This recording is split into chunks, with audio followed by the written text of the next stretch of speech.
I don't know. He's the one I don't know about. Okay. Good afternoon. I'd like to welcome you to the May 14th Oklahoma City Planning Commission meeting and ask if you have cell phones, pagers, or similar devices, if you would turn them off or silence them now. We would appreciate that. If you are not the applicant and you have come here to address us on a case today, we have sign-up sheets. They look like this. They're on the table right outside the chambers. And if you would hand them to our clerk, we would be happy to hear you when we hear the case. And with that, we'll go to approval of the minutes of our April 23rd meeting. Motion to approve. Second. Okay, we have a motion and a second to approve the minutes. Cast your votes. And the minutes are approved. JJ, continuances. 3 uncontested continuances. Item 25, SPUD 823, defer to May 28th. Item 26, C6708, defer to June 11th. And item 27, PC 10414, has been withdrawn. Did anyone come here today to address us on any of the items just read, 25, 26, or 27 on our agenda? Move the uncontested continuance. Okay, we have a motion and a second to approve the uncontested continuances. Cast your votes. That's approved. I have 1 new request for continuance. It's item 21, SPUD 822. The applicant requests that be deferred to May 28th. Same question. Anyone come to address us on item 21 today? Take a motion to approve that continuance. Move the continuance. We have a motion and a second to continue item 21. Cast your votes. Are there any continuance requests from the public today?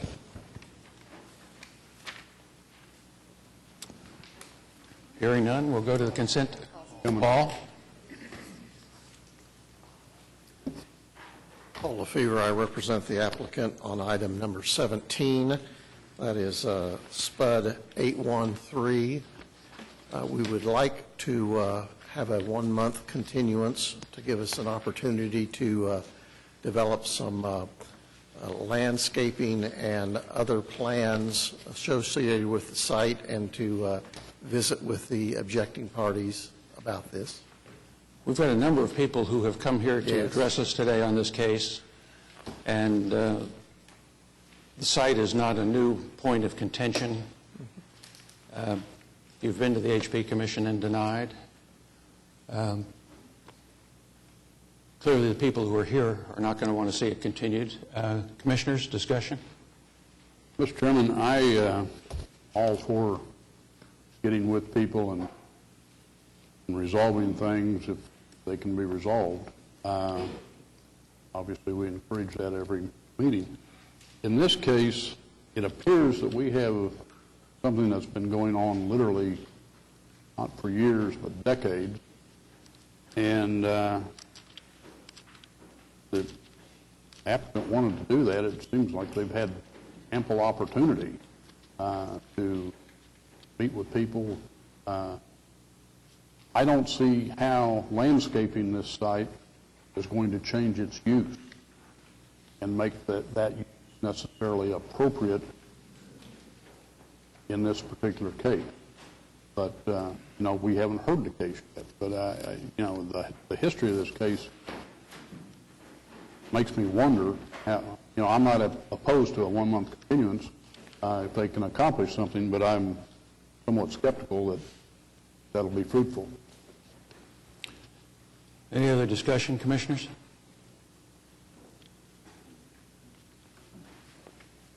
I think we'll hear you in order.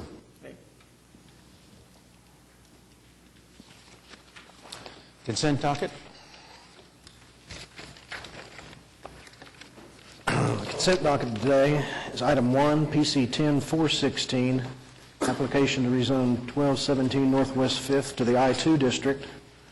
Item 2, PC 10417, application to rezone 8200 Southwest 3rd to the I-2 district. Item 3, ABC 832, for an ABC 2 overlay at 2920 Northwest 63rd. Item 4, C6721, final plat of Oak Grove Plaza. Item 5, C6724, final plat Superior Industrial Park. Item 6, 6727, final plat of Wonderland Development. And item 7, specific plan for PUD 1474B, located at 10700 South May Avenue. Is anyone here to discuss items 1 through 7 on our agenda, as read just now by J.J.? Move the consent. Second. We have a motion and a second to approve the consent docket. Cast your votes. And that's approved.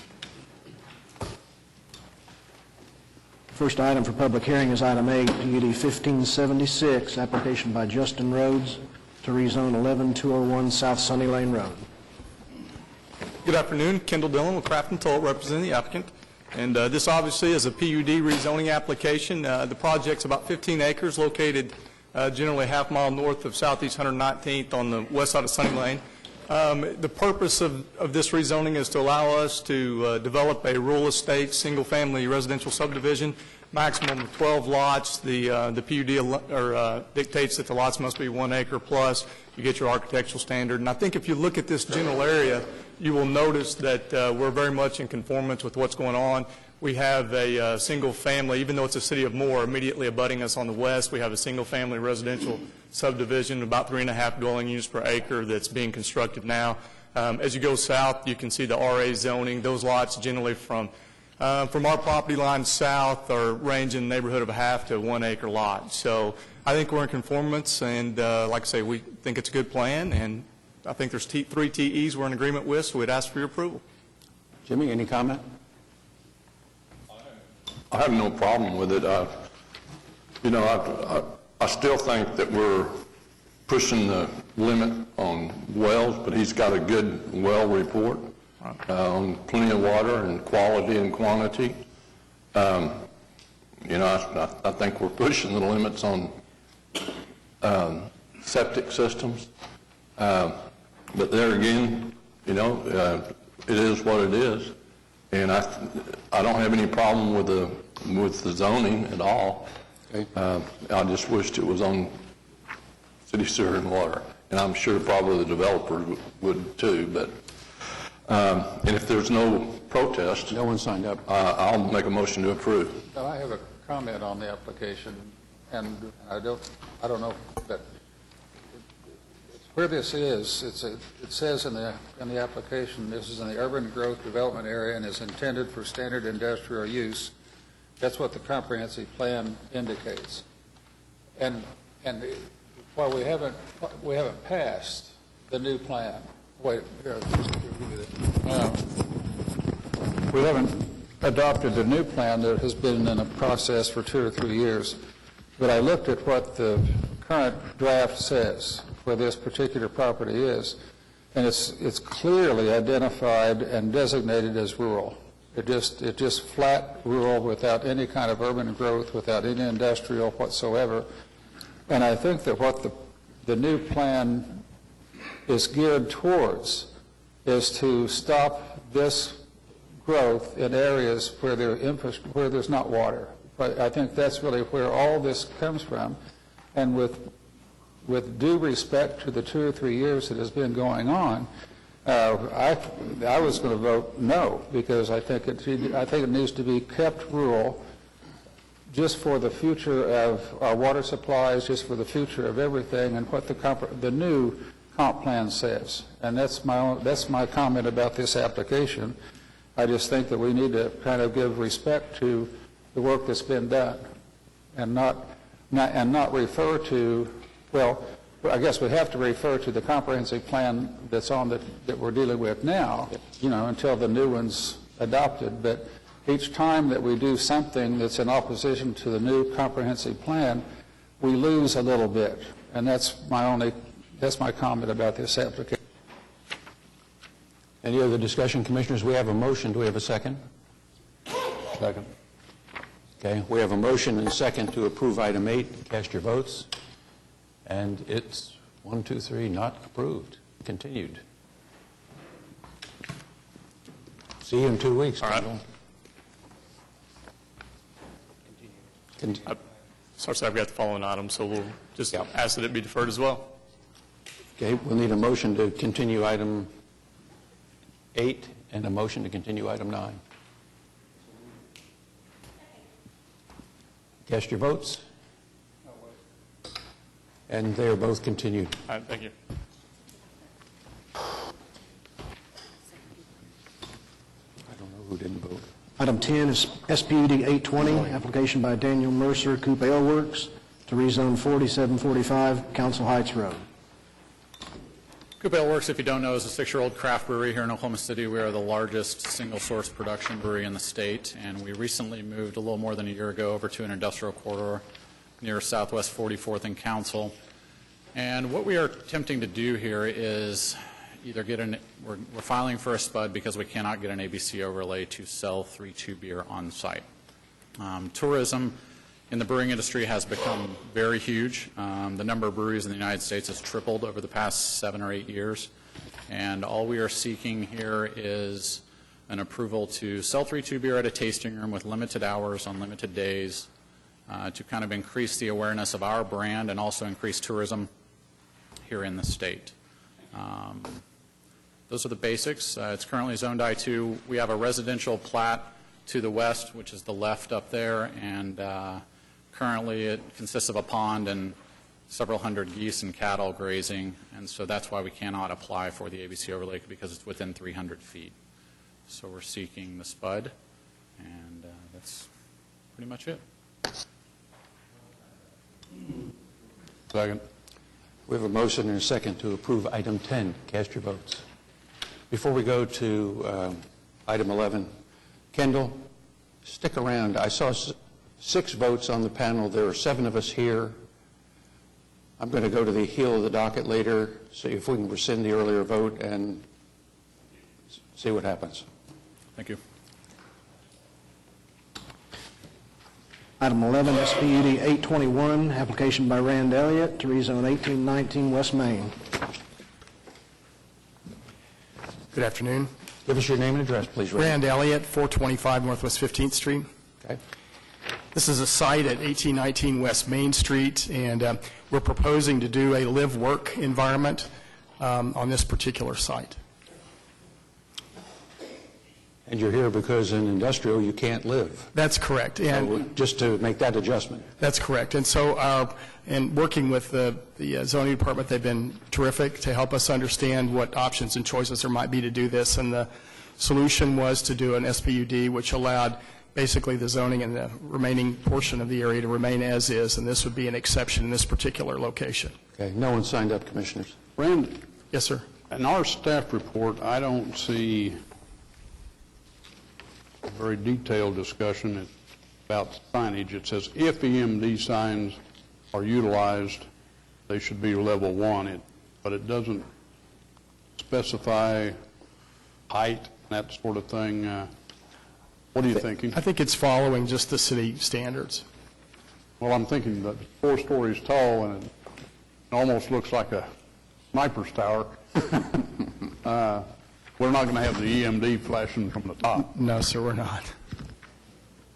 I I remember- think there's a paragraph in there where we define that we're going to follow the city standards on, I'm sorry, you want me to get my Well, application? no, it refers to level 1 and all that. I'm good with all that. Okay. And talks about freestanding accessory signs, but on the actual EMD part, it just said if they're utilized, they'll be in accordance with Chapter 3, which is rather broad. Right. The reality is there's likely to be no signage at this particular location. It's a private business and so forth. But we felt like that rather than close the door on that, we would just follow city standards. There's no goal to put a billboard or any of that sort of thing on this site. Thank you. Wouldn't it be limited to an 8-foot monument sign? Isn't that what? With that verbiage in there, I'm not certain. Where it goes back to Chapter 3 and all that. That was my question. Okay. Actually, I paused over that same language. The staff report says that if EMD is used, it should be limited to, and that's, we don't, Shall should be the word. if you're well, gonna that's use what it. I think too. And if you're comfortable with that, I think we'll just make that adjustment. Happy to be. My comment is, Rand, you're once again an urban pioneer. because I travel that to my house to downtown all the time. Sure. And this is for years and years have thought, there's something on that Main Street portion that really could happen. There's one or two businesses that have spruced up a little bit, but nothing near like what you're proposing. Yes, sir. And when applicants come in on 1st, 2nd, 3rd Street, to do what they're doing, without any clout whatsoever, I always say, you need to make it nicer. You need to do this better, because someday someone like Rand Elliott is going to put a 4-story live-work compound on this place with, it's a great application, and I think it really might be the start of something that's going to develop on that west end. It probably, hopefully, it's not the same result as Dallas's west end, but nevertheless, we have room to grow on the west end, and there's places there. This may be the start of that, and I congratulate you for your work. You're very kind to say that. We think that in terms of the growth of Oklahoma City, that's a good spot, and we like pioneering. Yeah, you do. Well, anyway, I move approval of the application. Thank you.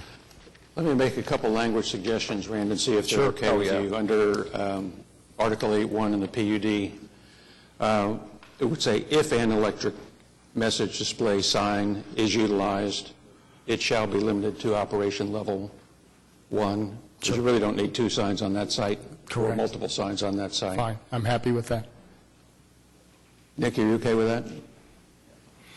All right. No one has signed up, Commissioners. And that's the amendment to my motion. All right. Do we have a second? I'm sorry, I didn't hear it. All right. Thank you. Okay. We have a motion to approve item 11 with the change to the language in section 8.1. Cast your votes. And it's approved. Thank you. Thank you very much. Item 12 is PUD 1582, application by Amateur Softball Association of America to rezone 2801 Northeast 50th Street. Good afternoon, ladies and gentlemen. My name is Jeff Love with the law firm of Cheek and Falcone. My address is 6301 Waterford Boulevard, Oklahoma City, Suite 320, zip 73118. Again, I'm Jeff Love, and I'm here as counsel for the Amateur Softball Association of America. And our request is to basically ask the Commission to approve a lot of things that, working with the city, the ASA has already done, and to approve this application so that we can continue to keep this facility as the premier world-class facility that it is. We've worked closely with Mr. Chambliss, and we are in perfect agreement with the staff report. It has 2 requests at the end, which we're perfectly in agreement with. The gist of the application is that this 56.85 acres be rezoned from R1, I2, and PUD 280 to a PUD with C3-based zoning, so that the activities that are ongoing there can continue, and we can continue to provide this city with a world-class softball complex that attracts approximately 70,000 visitors a year to the tournaments that it hosts. I'd be happy to answer any questions that any of the commissioners have. Nick? Today's my day for EMD signs. You talk about the electronic message display signs shall be limited to operation level 2. Where's the EMD going to be located? Going to be back over on track 1 around the complex? Right. Track 2 is to remain relatively undisturbed. If we ever go there, we don't plan to. It's got the tributary to the North Fork, so you're right. Track 2 will be undisturbed. We have no plans as of now to go in there and disturb that area. So we could change that or have a requirement that any EMD would be limited to operation level 2 and included in track 1. Yes, sir. Thank you. If there are no other questions, I request that the application be approved. Commissioners, any further discussion? No one signed up. I'm sorry, I had to step out for just a minute, but as I was looking at this, I wasn't really sure why track 2 was being included. and we're not going to do anything on it, are we? Isn't your commitment just to leave it alone? Right now, for Track 2, it's in there. In the event we should decide to make that a common area for the visitors to go and relax, the plan would be that, we would have to go in there and leave large mature trees undisturbed and do nothing that would change the geography and the natural beauty that's there in order to create a sort of quiet space, a resting space, perhaps for the athletes or their families to go and just get calm. So if anything, we'd create an area in there which would be more like a relaxation park that would do minimal disturbance to that area, leave it in as much pristine condition as we have. That's in there, but we have no real plan. They're downzoning it from C3 and limiting it to a single use, so Okay. I think that's... But my comment is akin to what yours is, Janice, is that what you have, it's not track 1 and 2, it's track A and B in our application. In track A is all the things that you want to do for the softball operations, and that was what's in the PUD. But if you just read this strictly, Tract A has the uses, Tract B is going to be reserved as open space, but every single one of your PUD requirements here, including EMD lights, signage, etc., will apply to Tract B. And I just thought that it was strange that if you're going to leave Tract B alone, well, then leave it alone. Well, that's what they've agreed to do with Nick's discussion. There'll be no signs on track B or 2. But everything else in the PUD, reading this, applies to Tract B. And I think that you've overstepped. In other words, Tract A, all this stuff, I understand, But if Tract B is an open space, well, then we don't need any kind of facade requirements, signage. We don't need anything like that. You're exactly right, sir. I agree. We could. So can we just take it out of there? Tract B is part of their lease with the city, and they're going to use it mainly as open space, but there could be passive recreational uses in there that may need a permit of some kind. So we need to make that. Well, what am I not understanding here? When I'm looking at my staff report, we address uses in Track A. That's right. And then it says Track B shall be reserved for open space. Uses in B shall be limited to passive recreational, walking trails, and picnic areas. Okay. The existing tree cover in B will be preserved, blah, blah, blah. But then, Nick, everything from 9.1 on applies to Track B, and it shouldn't. That's what I'm saying. Well, no, Take it out of all the 15-foot signs and EMD signs and parking and everything else. I'm reading it a different way. I'm reading that 9.0 talks about what can be done in Track A and B. And then 9.1 and 2 and furthermore talk about what can be done with those uses. But I don't see how you can read that I can take all those Track A uses and put them in B. No, but we're going to keep a lot of the regulations for both tracks. If he builds let's say they build a gazebo or a picnic pavilion or something, we want those architectural standards to apply. But it's basically all that will be in that tract will be open space and some kind of passive recreational uses. There may be a playground or Well, and that was my difficulty, Mr. Chairman. I'm all for the standards applying to B, but the uses, the way I read this, the uses only apply to Track A. All the multiple uses, and B's open space. Right. And then that at the end of that paragraph, that terminates Section 9.0, and then we talk about the standards on 9.1 and so forth.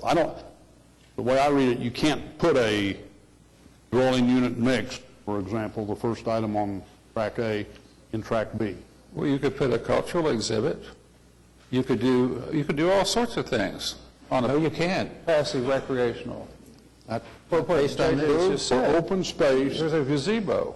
A gazebo, yes, but not the other, I mean, gazebo as a structure. With electronic games in the gazebo. We have no plans for that. I mean, it would be strictly passive as a Okay, mix. well, this, it just seems like it was mixing apples and oranges, but if you guys are comfortable with it, we'll wait and see what happens in Track B in future years. I guess the question I've got is, what of these uses would we not necessarily want in B? But you got straight C3 zoning right there. It seems to me like this is effectively a limiting of the uses that already exist on the track. The obnoxious uses, potentially to me at least, are limited to accessory uses with respect of the Softball Hall of Fame. It would seem to me if this is a destination, and this is a destination in this particular area, that we would want some restaurants, that we would want to serve the use that's applicable to the Hall of Fame. They might need more space to do that. It seems to me it's kind of a good trade. But that's just me.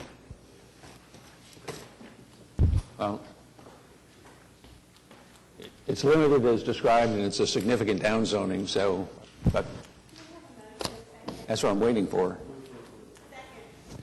We have a motion and a second to approve item 12. Cast your votes, and it's approved. Thank you. Thank you very much. Item 13 is SPUD 824, application by Dynamic Engineering to rezone 501 West Memorial Road. Hi, good afternoon, Commissioners. My name is Josh Edge, Dynamic Engineering. Address is 1301 Central Expressway South. Thank you. And you want to put an auto dealership on this roughly 4 acres, is that right? Yes, sir, that's correct.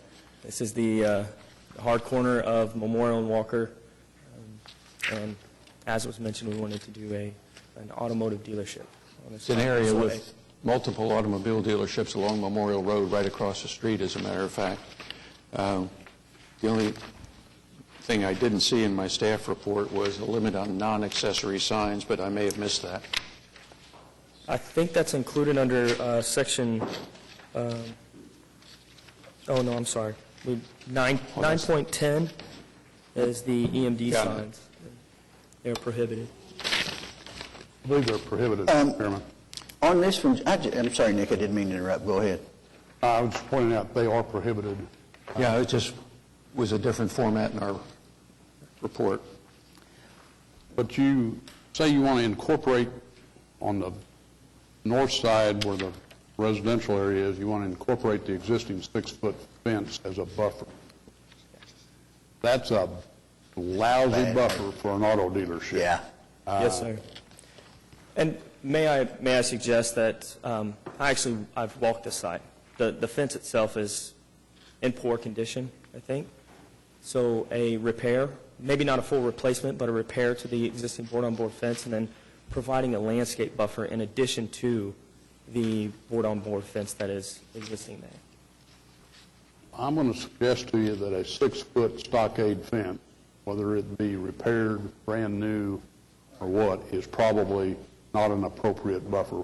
Landscaping, I'm all for, but I think you need a stronger or solid buffer for those houses there. The other thing I did not see in here is addressing noise, outdoor speakers, that sort of thing. Are they addressed? I don't believe we address that. However, if we need to make if we need to add something in here about we have, as the Chairman pointed out, this is kind of turning into a mile of cars, but they're all on the south side of the street. You're jumping to the north side, and I think you need to be a little more sensitive with the buffer. The other question I have for you is, this provides for a 6-story structure.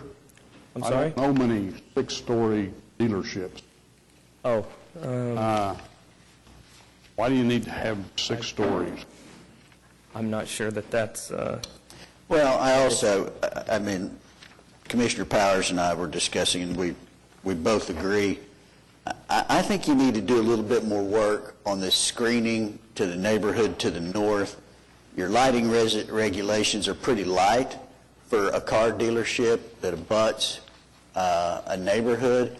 I'm mindful of several that I see that are up next to neighborhoods, and you know, it's a heavy use to put in a neighborhood area, not only for the loudspeakers, the landscaping, the fencing.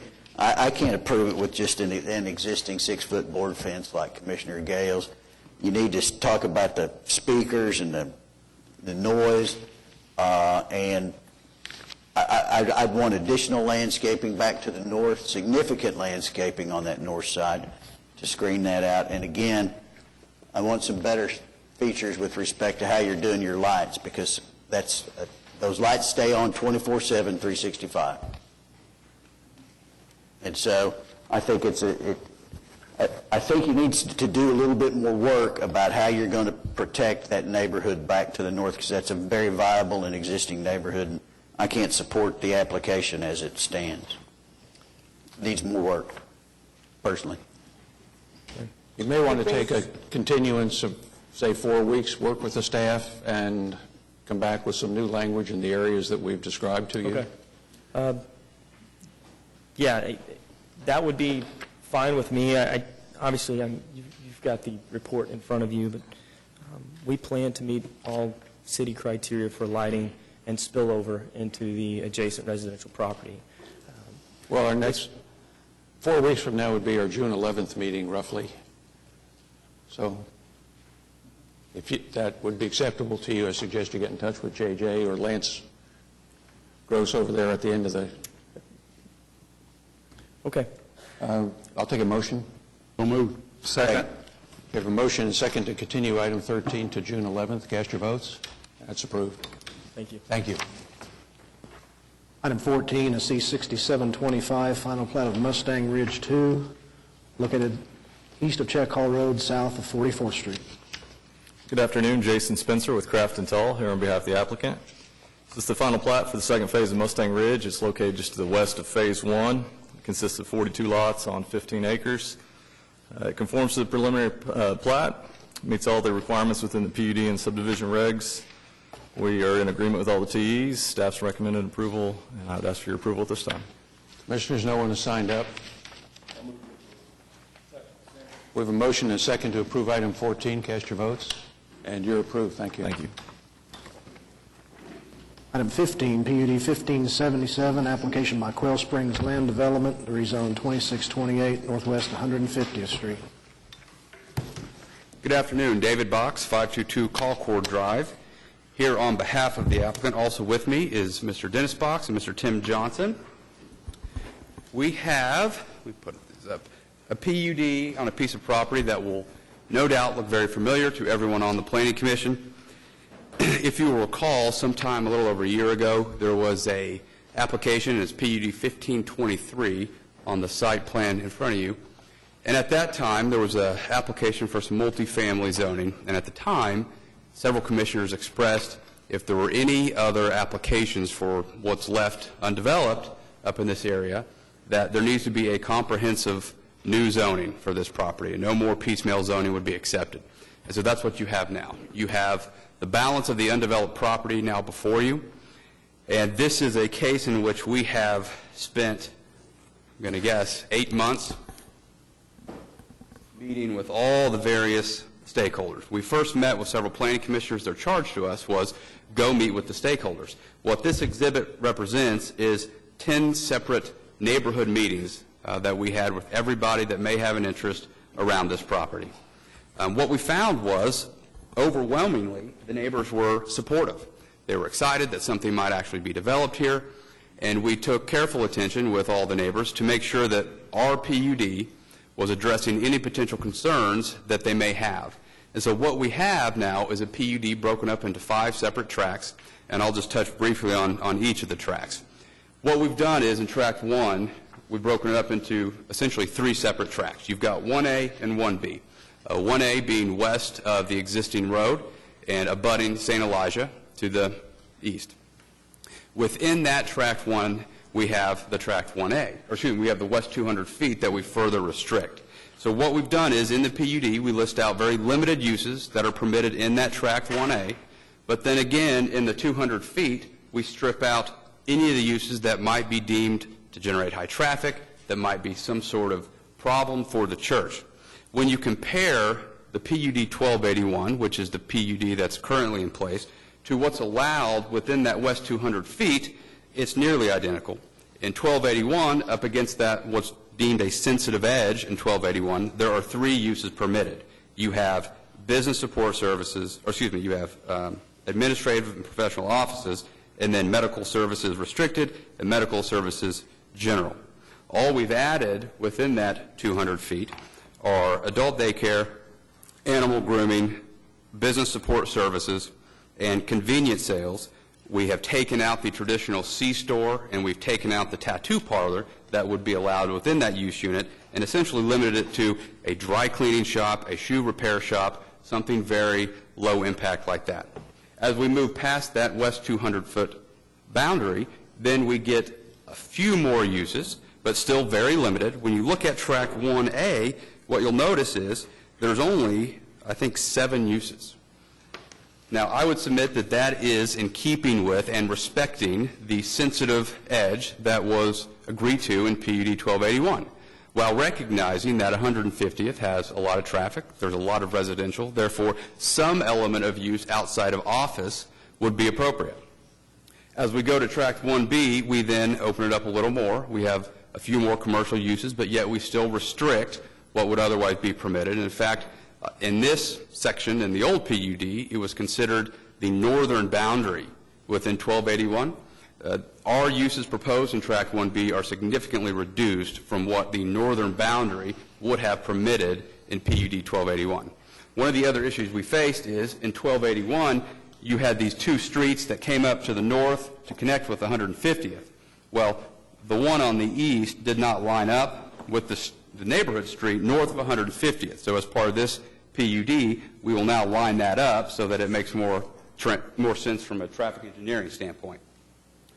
When we move down to tract 2 on May, recognizing that May is a heavy commercial corridor, we have incorporated more commercial uses. Yet we still do limit what's there. We still commit to all the architectural standards that this Planning Commission has grown to expect.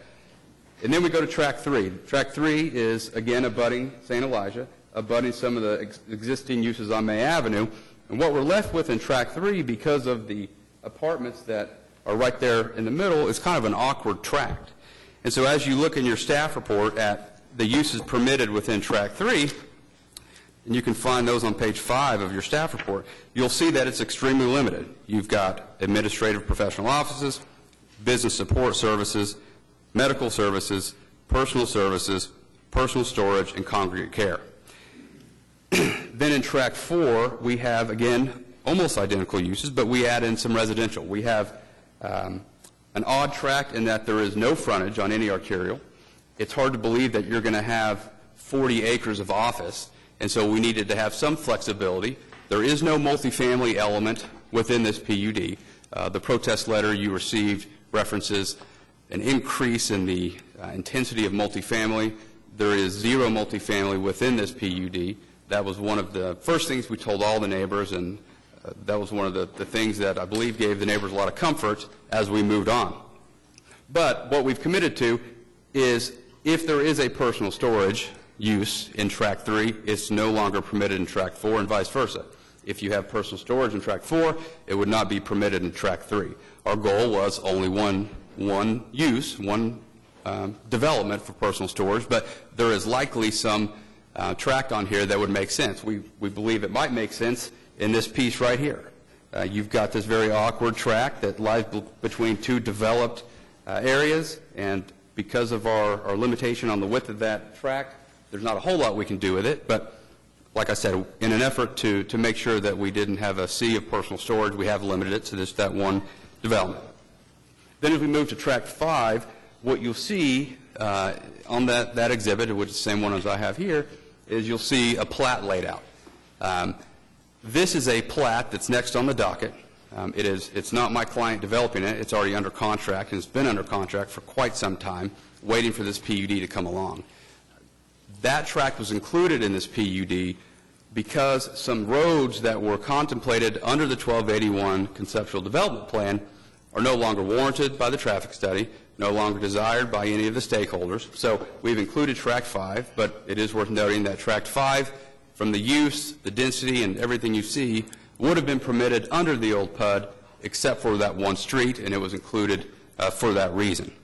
So that's why you see Tract 5. I would like to address a couple of the TEs real briefly. In this, we have 4 TEs.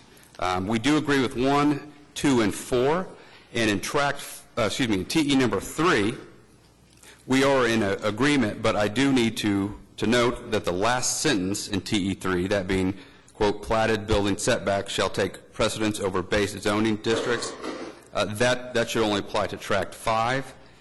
Platting is not required within the balance of the tract, so that really goes to the residential portion, I believe. In reading through this, there was some questions raised by several commissioners about the EMD signage, so I want to address that briefly and help you understand what our goals in this were. Page 10 of your staff report, and it's section 9.10.4, does not permit EMD signs. What our goal with this section is that to allow the Planning Commission at the time of a site plan approval to permit an EMD sign if the Planning Commission deemed it appropriate. We know the stance of the Planning Commission on EMD signs, so we're not expressly permitting them, but what we're saying is there may be a bank or there may be some other use that has a very limited EMD sign that the Planning Commission would deem appropriate. And so we're giving it to you. It's in your court at that time. We have restricted it to just level 1 and level 2. There was a concern by somebody that we add in some language to read levels 1 and 2 may be permitted in this PUD subject to review and approval, and then add the words by the Planning Commission at the specific plan stage. And so we would be willing to add those words. And again, what this is doing, in our opinion, and I defer to Ms. Randall if she disagrees, but it's not saying EMDs are permitted. It's saying they may be at the discretion of the Planning Commission. Because we think that there could be a time in which a limited EMD sign would be approved, if we say that they're not allowed, well, then you're creating a situation where we'd have to go rezone just for that one use, which would be the same thing we're doing here. We're giving it to the discretion of the Planning Commission. So with that, we have spent an enormous amount of time working with planning commissioners and staff and neighbors. We think we have a PUD that will replace a PUD that it's unworkable. At this point, I don't think it could be developed the way it's written, even if you could understand what it said. We think this will allow development to actually occur on a parcel that needs to have development, while still respecting and appreciating the sensitive borders and the will and desire of the neighbors. Like I said, we were overwhelmed with the amount of positive feedback we had from all the neighbors, save for one. But we think that the neighbors as a whole are hopeful that this will provide some much needed services for this area. Mr. Johnson is here. He did perform the traffic study on this and has worked with us through the whole process, and we're here to answer any questions you may have. Commissioners, any discussion before we hear from protesters, I should say? Nick, you? Okay. Bo Patterson first. Give us your name and address, please. Yes, thank you, Commissioners. My name is Bo Patterson. I'm with the McAfee and Taft Law Firm, 211 North Robinson. We are counsel for St. Elijah Antiochian Church, and I want to point out that not all of the stakeholders agree with the proposed PUD.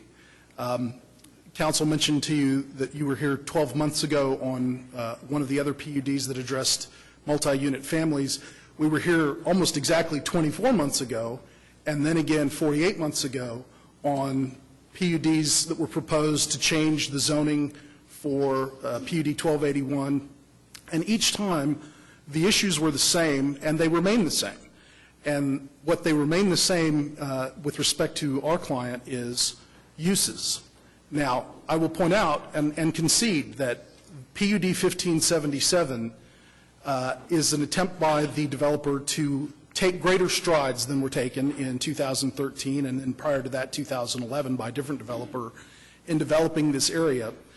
But the sensitive edges that were germane to the original negotiations that happened in 2007 that resulted in PUD 1281 are still sensitive. The sensitive edges were sensitive because of the nature and characteristics of the adjoining landowners, including our client, which is a church. And the sensitive edges remain sensitive because of concerns that will be expressed to you, I think, perhaps more succinctly by Father John Salem, who's with me here today, to also speak on behalf of the congregants of St. Elijah, in regards to what this area of Oklahoma City has become, and particular concerns that the congregation has with respect to things like ingress and egress and traffic, and things even beyond the scope of that. Things having to do with the aesthetics of the area. I mean, we are not a traditional commercial landowner.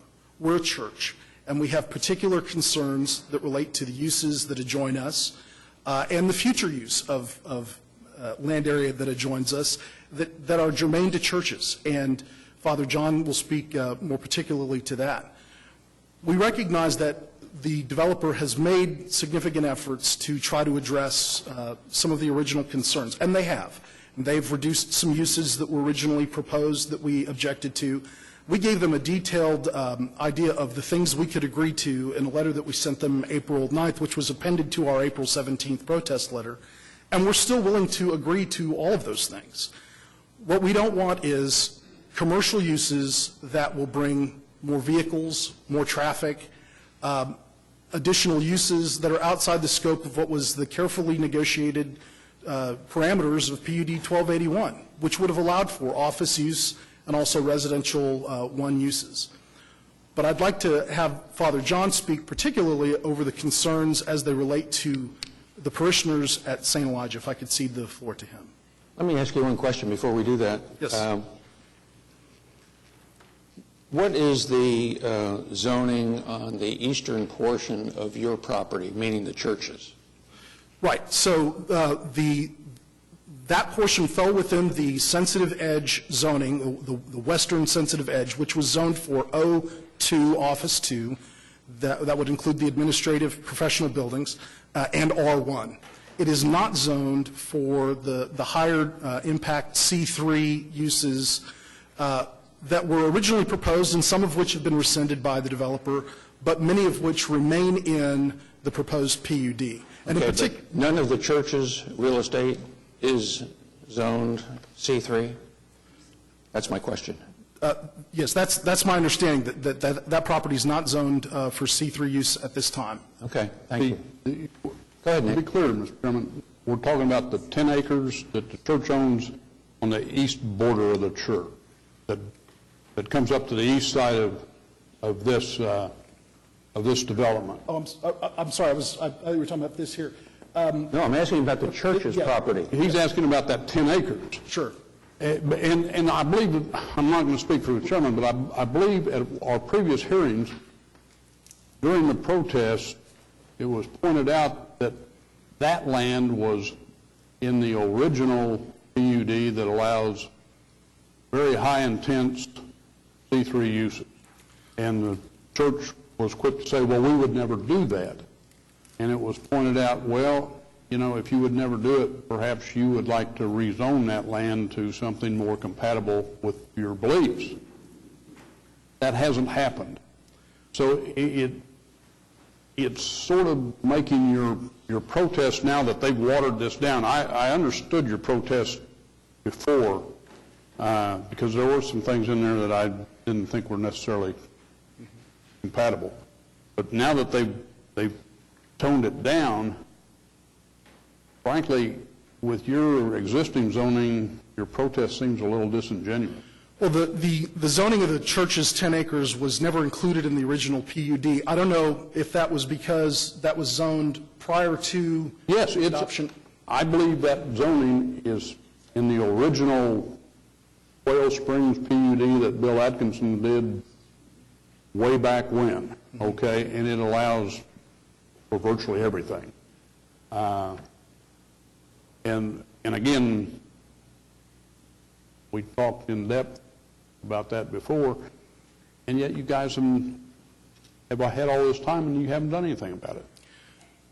I'm sorry, but I'm not comfortable with that. I mean, why should there be any impetus upon them to go rezone property? I'm not saying that they don't ever intend to do anything with it. No, Janice. It's more valuable as it sits. Well, of course it's more valuable as it sits. But if they sell it to a C3 developer, the way it's zoned, they are going to get much heavier uses than what's proposed in this PUD.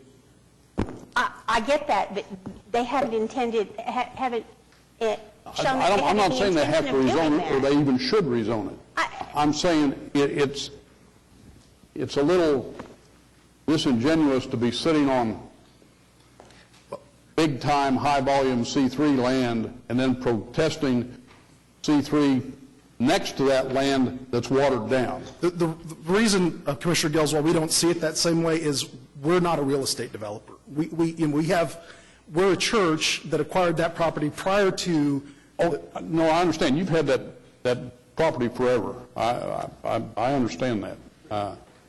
But I mean, if the upshot of your comment is that for us to have a valid protest to an agreement, no, it's not. We have to have the same I was just zoning. trying to clarify on Commissioner. I was just trying to point out the incongruity that exists. You know, he was asking about that land, and I was trying to clarify that land is. And I'm trying to explain the reason the incongruity exists is because at the time that the 2007 PUD 1281 was adopted, that land was in our possession, not in the possession of a developer who was eminently engaged in the development of that land. So the comments that you've heard in the past about, well, yeah, it's zoned however it was zoned when we acquired it, and we didn't commit it to PUD 1281 or commit to rezone it because we're a church, are still as valid. If it's an incongruity that needs to be. It shouldn't have been included in 1281. No. Separate ownership. But the supposition here, and I don't want to move past this too quickly, the notion that it's disingenuous suggests that the commissioners are taking the position that, look, you guys could do something that you're opposed to having done. And the point is, there's a whole lot of reason why nothing's been done with respect to C3 since we acquired the property in 1997, because that's not our intention. And if the purpose is to say that the church would need to somehow go and rezone that 10 acres. No, I'm not suggesting that at all. What I'm suggesting is if you just look at compatibility and you come across there and you say on the corner there is a church, okay, next to the church is a high-intensity C3 use. Forget who owns it. Sure. There's 10 acres of high-intensity C3 there.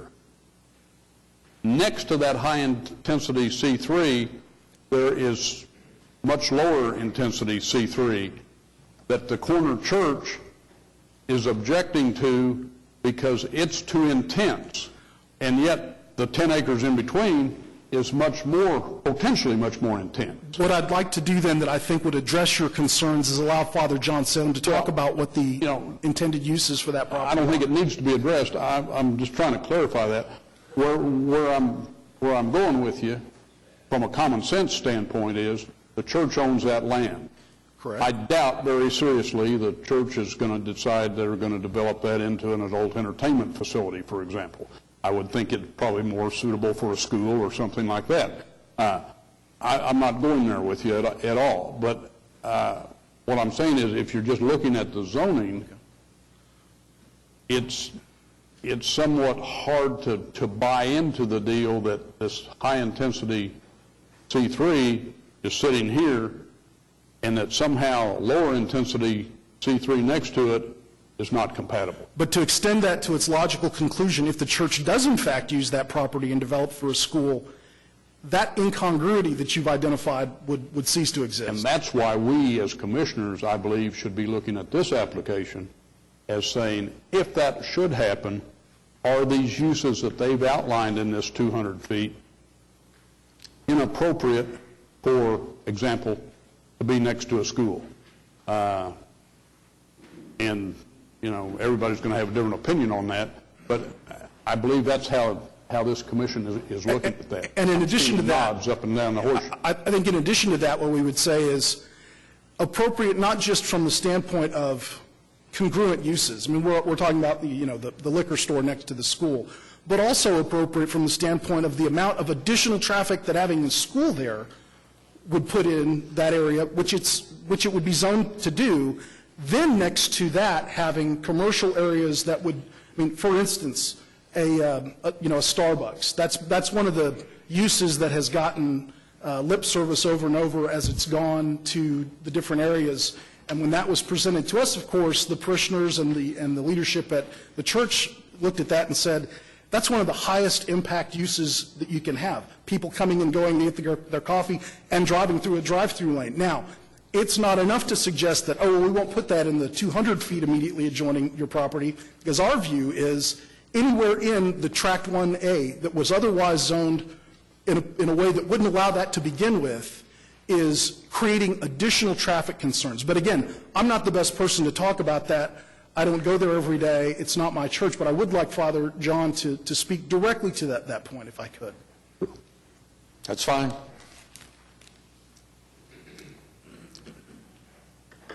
Father John Salem, 15,000 North May Avenue, Oklahoma City, 73134. The parish of St. Elijah is close to 100 years old. It was Orthodox Christians from Lebanon that fled during the Ottoman Empire. And now today we're more than half people have embraced the church converts, well over 1,000 members from the metro area. In 1997, our Eastern tradition, the church finally, after finding 3 attempts of a place that would be suitable, we found the corner of 150th and May. We try to be great members of this great city and really try to boost the aesthetics of the community as well, and with the Neo-Byzantine building. And of course, it has grown over time, and in 2007 there was good faith negotiations. And after those good faith negotiations, it was declared that that area, which is now Tract 1, would be O2 and R1. And then in 2011, 2013, and 2015, now currently, attempts to rezone it is C3. I would like to address it. I know you said, Mr. Gales, that there's no need to, but yet it was brought up. The church, and we have 2 sons, members at the time the land was purchased, and their fathers were part of the community and grandfathers part of the community. They thought it was agricultural area. And in no way, we want to be the best Christians that we can be. And there is no way that we would allow, ourselves to protest something that then we would try to make $1 off of.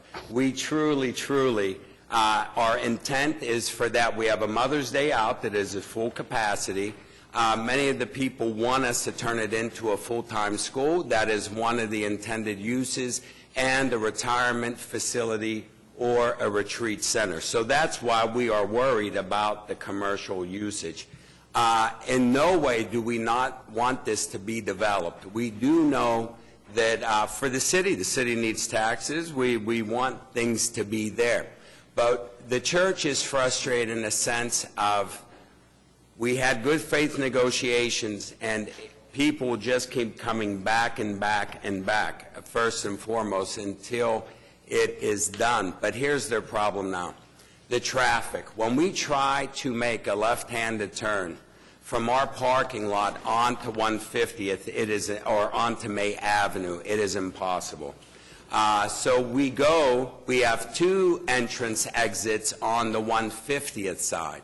And now we used to go to make a left-hand turn off of 150th going west towards May to get in the left-hand turning lane. Now we have to go to the 2nd exit. And that's with nothing being on 150th.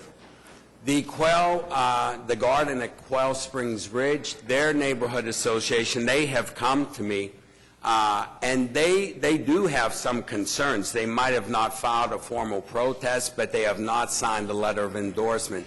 They removed trees on 150th because the residents there were having a hard time making a turn on the 150th as is, and there was a fatality in January after the New Year where a police car tragically hit one of the neighbors that was pulling out. So our neighbors, our parishioners are concerned about that.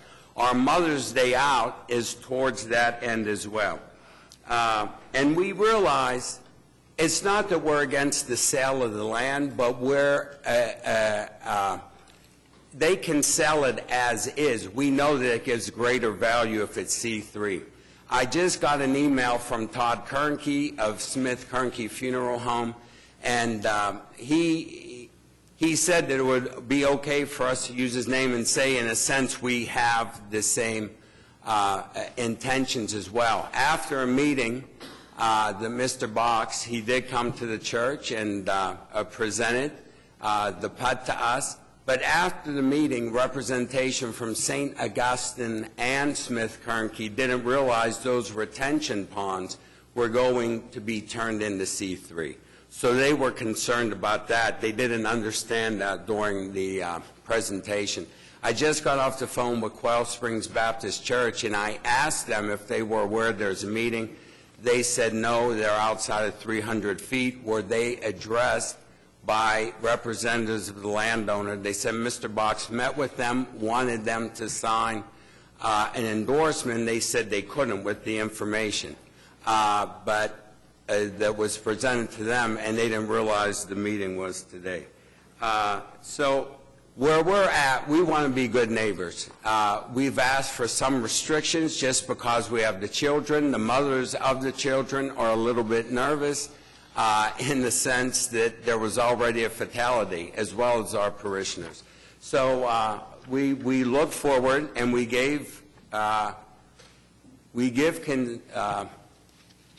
we're more than happy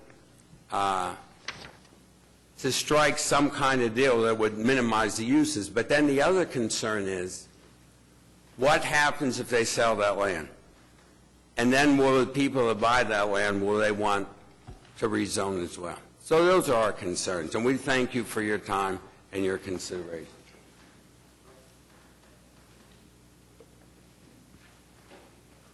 David? Yes, thank you, Mr. Chairman. In regards to what we've labeled as Tract 1A, when you look at the uses that we have permitted, and those are on page 2 of your staff report, they are as limited as I've ever seen in a quote, commercial district. The only two uses that I even believe would fall into what would be considered a commercial use would be the convenience store use, which we have removed the tattoo shops and the traditional convenience store use, so you're limited to something like a dry cleaner shop or a shoe repair store, and the eating establishments. But what you'll notice in the entirety of Tract 1A, no drive-through windows are permitted. So the only type of fast food you'd see would be in a center or a standalone fast food. No drive-through would be permitted within the entirety of this Tract 1A. East of this street, it would be allowed, but limited to a coffee shop. PUD 1281 allowed the same thing and much more.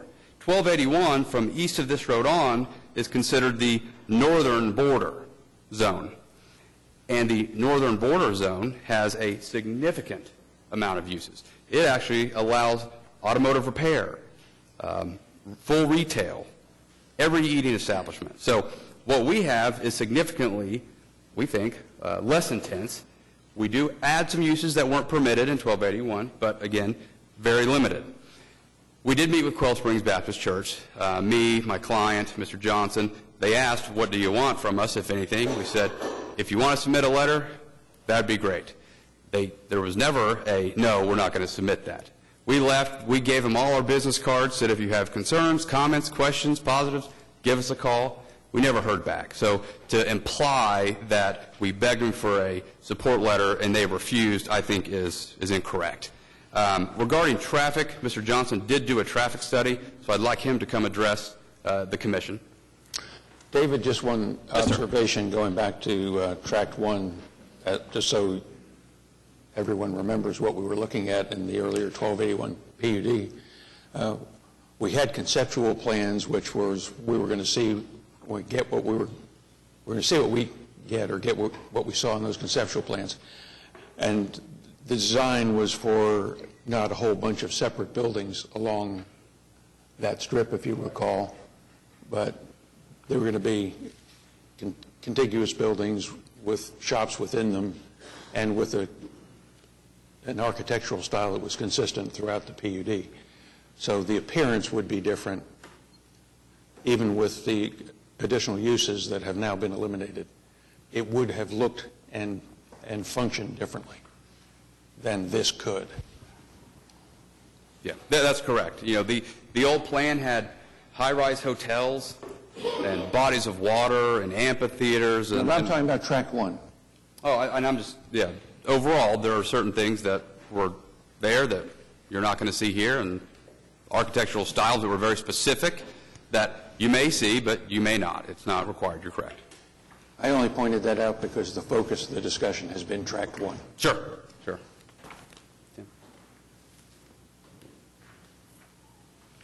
Good afternoon. Tim Johnson with Johnson Associates. We did prepare traffic analysis of all the remaining land. We did incorporate the existing multifamily that's under construction and finished, as well as the multifamily that's permitted in 1523 into the study as an overall mass of usage over this whole tract. So to try and compare it apples to apples with the study that was done originally several years ago, I think back in '07. So the end result was the improvements that were proposed in that original study were held to in our study, and we show that those improvements will be needed at such time that this full development occurs. We took a separate look at the Track 5 uses, the residential, and there is no improvements required at this time as that residential comes on, so that's why we've asked for that to not require any traffic improvements to be done at the time that gets built, but any other tracks, 1 through 4, will prompt the necessary improvements that are proposed in our traffic study. And just real briefly, it included a signal at May and Watermark. The signal at May and 150th Street has already been installed, but it does include an additional right turn lane there, which is in our study. The Sorrento Avenue signal was agreed to as part of 1523 to be installed when that track develops. Improvements at Penn and 150th Street have already been completed. And I believe the original study had a signal at WP Bill Atkinson Drive and Penn, but in lieu of that, the city has installed a signal at 145th and Penn, which is already operational. So that improvement is already there. That's another reason why the connection at WP Bill Atkinson wasn't warranted, because of the signal that exists at 145th. Regarding driveways and access onto 150th Street, as with any other section line, left turn from driveways at peak hour are always going to be about an F because of the delay time. It's going to be several minutes, and that's just the nature of a driveway. We're proposing access to Sorrento from internal and access to our cross streets, Watermark, as it will cut all the way through to Pennsylvania to allow residents and vehicles in this area to utilize signalized intersections. The corner at where the church is, those driveways will always suffer a delay making a left turn. The signals will aid at that. The signal at May that exists will aid that. The signal at Sorrento will aid that as well as our drive that will now line up with Robin Redbreast Drive, whatever that street name is up there. So do you have any other questions for traffic? There will be 4 access points on 150th, is that right? Is that what I remember the discussion? That's correct. A total of 4. 2 of them will be public streets, and then 2 driveways only. 1 in Tract 1A, 1 in Tract 1B. So even if there was a restaurant with a drive-through, for example, it's not going to have direct access from 150th Street, for example. the attempt to achieve shared use of access points is why that's being restricted. Any other questions of Tim? One last thing in closing. All the traffic improvements that were identified as needed in Mr. Johnson's study are found within TE2. My client does agree to install all of those. They're all tied to being warranted once the commercial develops. And so what it's tied to is before the first CO on any development within tracks 1 through 4 can be issued, all of the improvements must be installed, and we do agree to those. So with that, we appreciate your time, and we would ask for your approval. I want to go back to section 9.10.4. I'm not sure we got the language as you understood it, Nick. And 10.4, EMD signs. Page 10 of the staff report. That language, as I recall from when we met with them, if we could just add to the additional sentence to that section that said any proposed EMD signs are subject to the review and approval of the planning. I would suggest that if we're inclined to do this and not just prohibit EMD signage straight out, which we could talk about separately, but if we're inclined to do this, that we kind of change the wording of the requirement to put the emphasis on the front end so that it would read, at the specific plan review and approval stage, the Planning Commission may permit level 1 or 2 EMD signage. However, no EMD signage shall be located across from any existing residential units. Not make it sound like they're allowed as long as we approve them, And Janice, because that sounds too much like it just is what it looks like or how tall it is or whatever. What we discussed was put the may be permitted in, which is in our staff report now. What I took exception to was the subject to review and specific approval at the plan review stage, because we know how plan review works. It's a checkbox and it slips through. That's why I wanted a separate statement that it's going to require the Planning Commission to look at any proposed signs. And that's what I review it and said. approve. At the specific plan review and approval stage, the Planning Commission may permit. I think it has to be very clear that this is something that we're going to talk about, discuss, and decide, Let's not just take what out it the looks language like that- or not what it... Take out the language at the specific plan stage and just say it has to be approved by the Planning Commission, and that eliminates any ambiguity. And it Lost the word. It can be done. Ambiguity. Specific plan Ambiguity, stage. yes, thank you. That works for me. I just want to, first of all, I want it to be may, so they're not allowed by right. And in our discussions, we had a very candid discussion about this. I think it's going to be a cold day somewhere where we approve EMD signs in here. Well, so let's talk about that. I would also be perfectly all right with just saying they're not permitted. Well- We could go with that right now today. That's my point, too, because you've said, David, that if you don't have this language in here, well, then you've got to come back with a whole application. But that's what you're proposing. Well, no, that's not what I'm proposing, because the discussion we had, which is valid, this PUD already prohibits EMD across from residential. So basically closes out 150th Street frontage.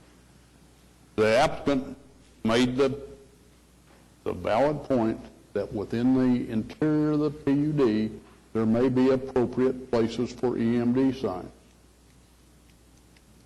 I can't say there will or there won't. But here, I agree with Janice. If you have a permission in this application for an EMD sign, we're arguing about the permission, current, then that anticipates that we already have passed on, you probably can do it, but come back and tell us what it is. I would prefer just to delete the thing And here's what, here's my, delete it. That's why we put in the point. Well, I they understand, may be you permitted. know, but I don't see any reason. we'll delete EMD signs. All right. What did you just say? We'll delete EMD signs. Okay, good, all right. Thanks, Dad. All right. Okay. I'm a little confused. During some of this, I've referenced back to Bo's letter about what the church considers to be acceptable uses in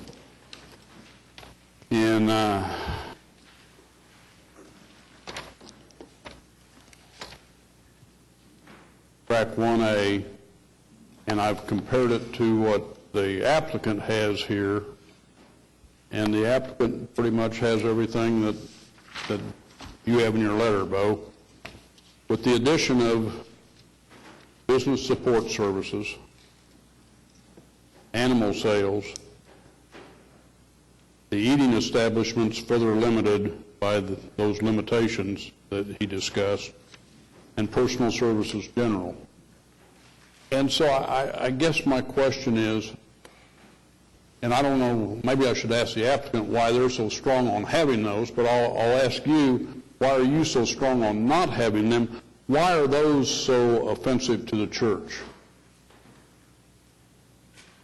So the idea, and there is some incongruity because they propose to limit uses in the westernmost 200 feet.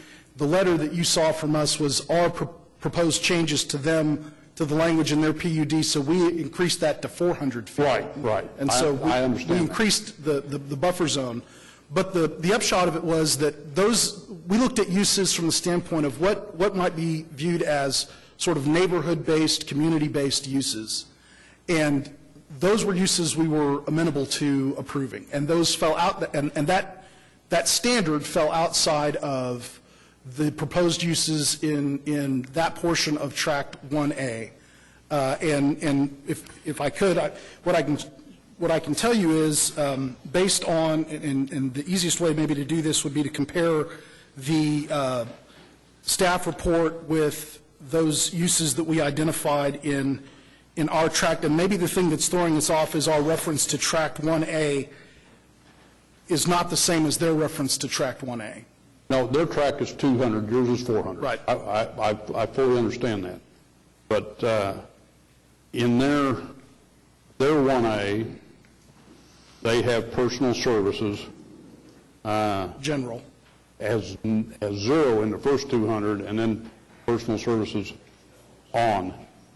They have the convenience sales, except they're throwing out the high-intense C-stores and tattoo parlors. So what's the problem with that? So there's a difference between personal services general, which is what they've included, and personal services restricted, which is what we're agreeable to. The idea is that we don't want to have the gate thrown open to things that we're not sure, that could be of greater impact than what has been sort of talked about to this point. So we have concerns over a general personal services approval.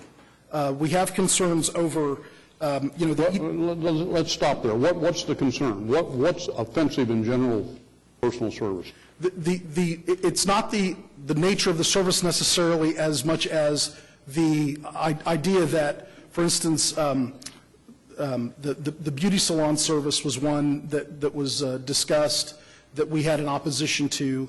I could be more specific in terms of the particular uses. Go ahead. No, but let's focus on the beauty shop for a minute. Mm-hmm. The objection is what?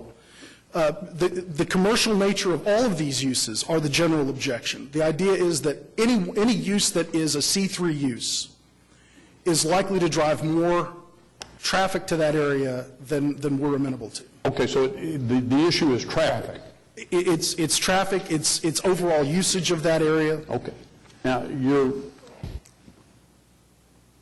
you're aware of the limited access off of 150th Street, and you're aware that people just can't pull in, that there's going to be specific access points, and then there'll be internal circulation. So, But they have to travel to 150th Street in order to access those ingress and egress points, and it's the general addition to the inflow of traffic on May and on 150th that the higher uses for C3 are geared to engender. I mean, that's the overarching. Don't the people have to travel to your Mother's Day out? That's right, but so we're going to increase the number of automobiles, but both for that existing use and for proposed uses that under the PUD right now wouldn't be there. So the PUD right now would allow for the sort of the office, general administrative offices, and for and I guess that's my point. If I put I work in an office complex that's right off of a main street, and we have 27 and 11, we have 38 individual office buildings there, and literally thousands of trips in and out a day from our office use. That's a much more intensive use than if I had a low-volume commercial area. The original PUD, as it allowed that office use, was also allowing residential R1. And so it was the mix of O2 and R1 that was going to keep that traffic low. All of either. And my point is, my office complex is a higher use. You know, I don't want to belabor the point. I thought maybe you could define it, and I think you have. It's the traffic that bothers you. I think we've kind of beaten this horse as much as we can. I think we know what the protest is. We know what the application is. Are there any further protests? Any other people signed up to speak? We've got the people who signed up. I'd just like to make a comment that I do appreciate Mr. Patterson's and St. Elijah's priest. Your arguments are really cogent and succinct and persuasive with respect to what it is that you expected in PUD 1281. We can't beat that horse any longer. And I think that what the applicant has done with respect to respecting your side of that property, the church's side, and also agreeing fully with Nick that the uses, they're 200 feet, and then you prohibit certain uses in the 200 feet. The way I read this whole thing, Tract 1A, is that you really have a C3 zoning, but it's an O2 use almost. It's really, really close. And so I really think that this applicant, that after all these years, and admittedly we worked for years on the first one, and we really are pretty jealous of the work that we did, but time does move on, and I think that this application has done as much as you can possibly do to be respectful of neighbors. I don't see that, I mean, even though you said that Joe Kernke or Todd was going to, come up here, but they're not here. And I would think that if because they were here during 1281, during all that stuff, and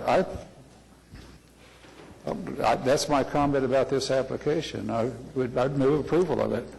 Well, we want to add a T, number 5, that says EMD signs are not permitted. No MD, yeah, and add TE number 5. We have a motion and a second to approve item 15 as conditioned. Cast your votes.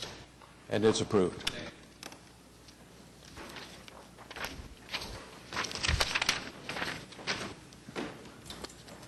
Item 16 is C6598, preliminary plat of Quail Springs Village, located west of Pennsylvania and south of northwest 150th Street. Kendall Dillon with Crafton Toll, representing the applicant, and obviously this has been pretty well hashed out. This is a preliminary plat that we've had before you for quite some time now, and obviously it was included in the PUD that you all just approved. It matches, fits in with that, as did it with the previous PUD, and we are in agreement with the TEs and would ask for your approval.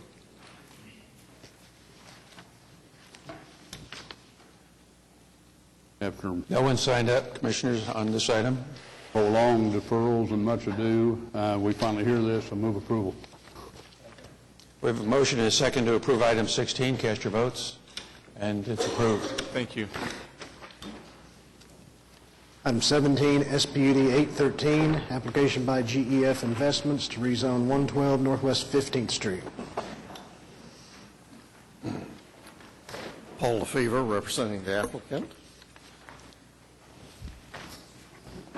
Commissioner Gales is correct that this use of this property has been an issue for decades. In fact, I believe it's been an issue for more than 30 years.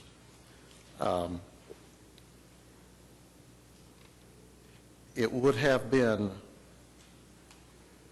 much better if the applicant had tried to address this years ago, but that did not happen.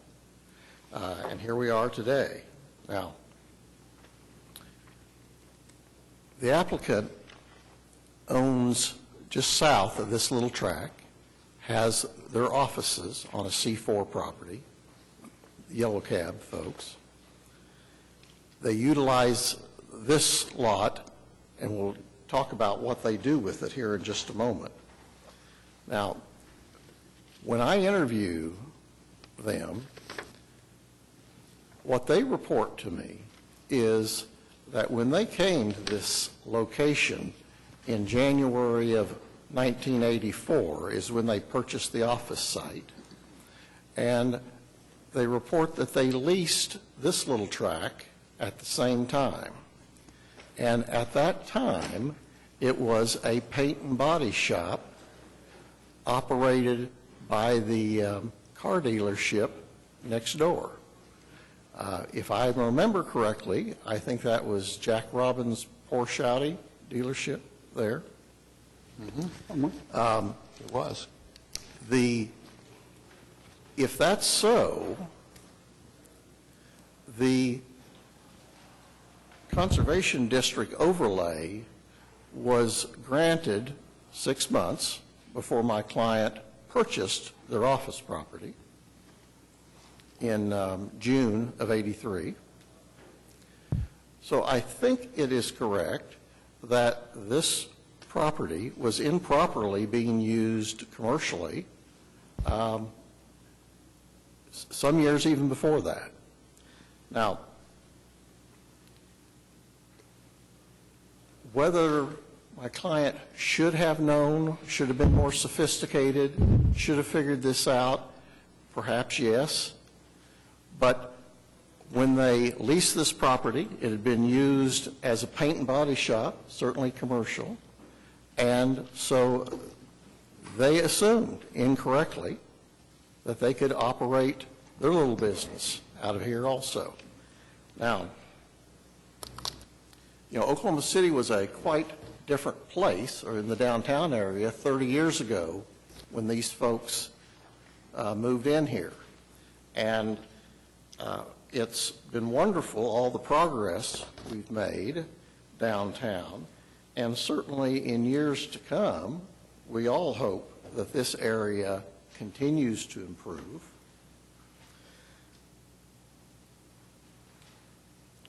When they acquired this property, they report to me, they have not changed it in the 30 years they've been there.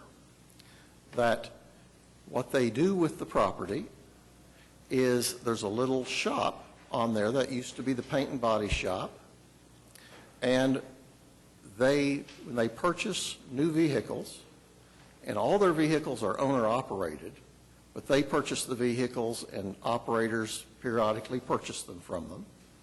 But they use a little shop to apply the decals and to install the electronics, the meter, the radio system, and those types of things, but that's all.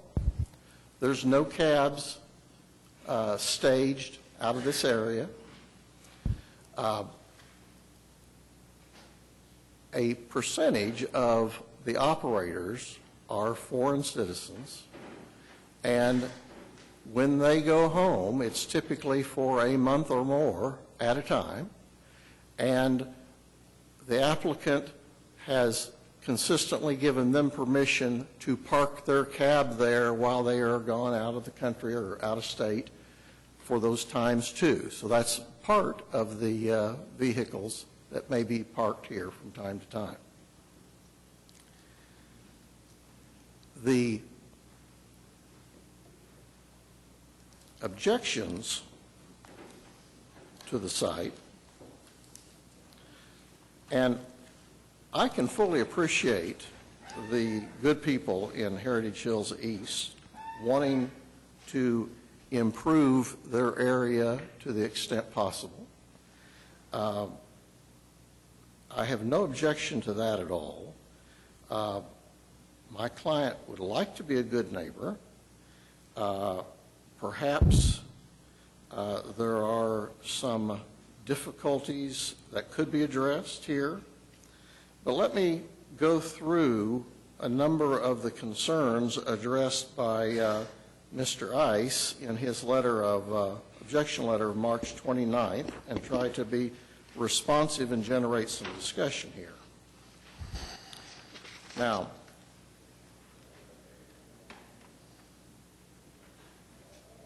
the fences that are there today, my client insists, are the same fences that were there 30 years ago. Now, apparently the wooden fence has been knocked over or deteriorated in the past and they've replaced it, but they insist it's the same equivalent fence that's been there before. The letter's objecting to gravel on the site. The site is asphalt, and my client insists it was asphalt the day they moved in 30 years ago.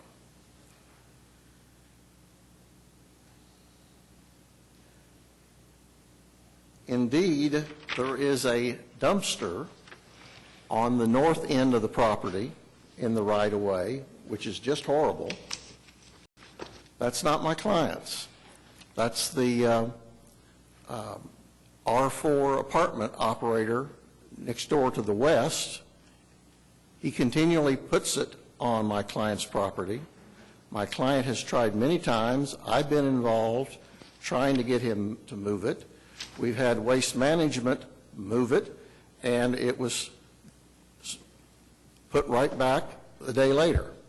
My clients has authorized me to proceed with a district court action if necessary to deliver the point that we can't continue to try to just allow them to use the property for the dumpster location.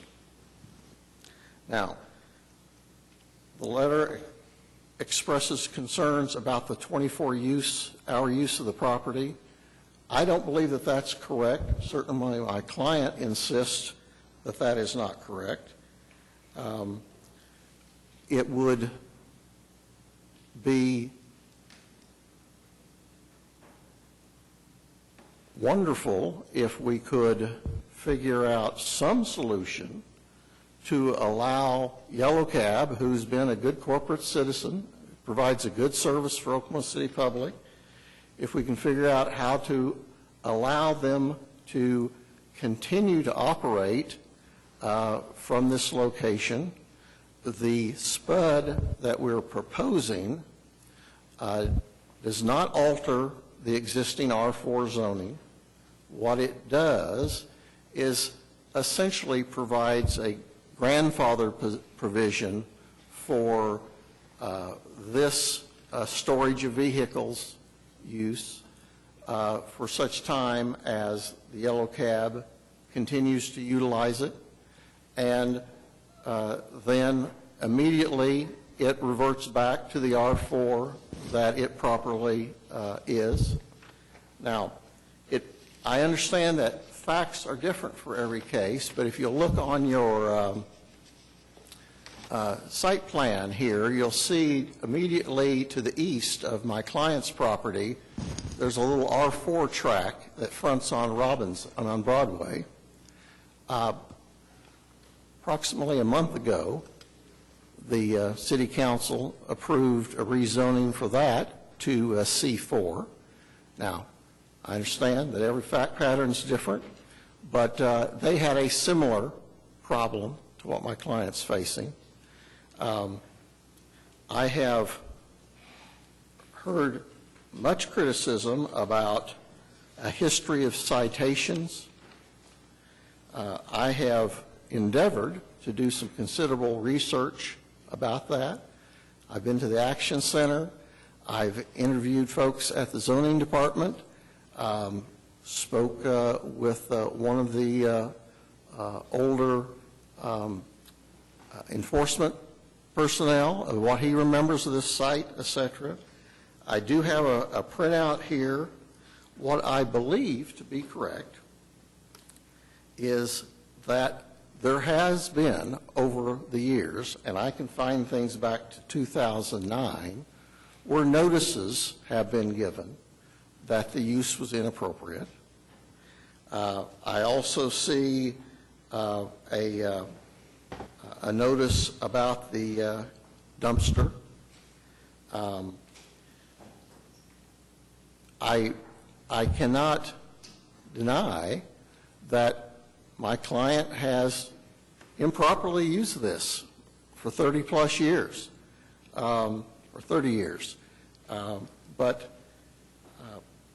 I'm not sure that just driving them off the site is the solution either, and be very happy to answer any questions you might have. Any questions of Paul before we hear from protesters? Randy?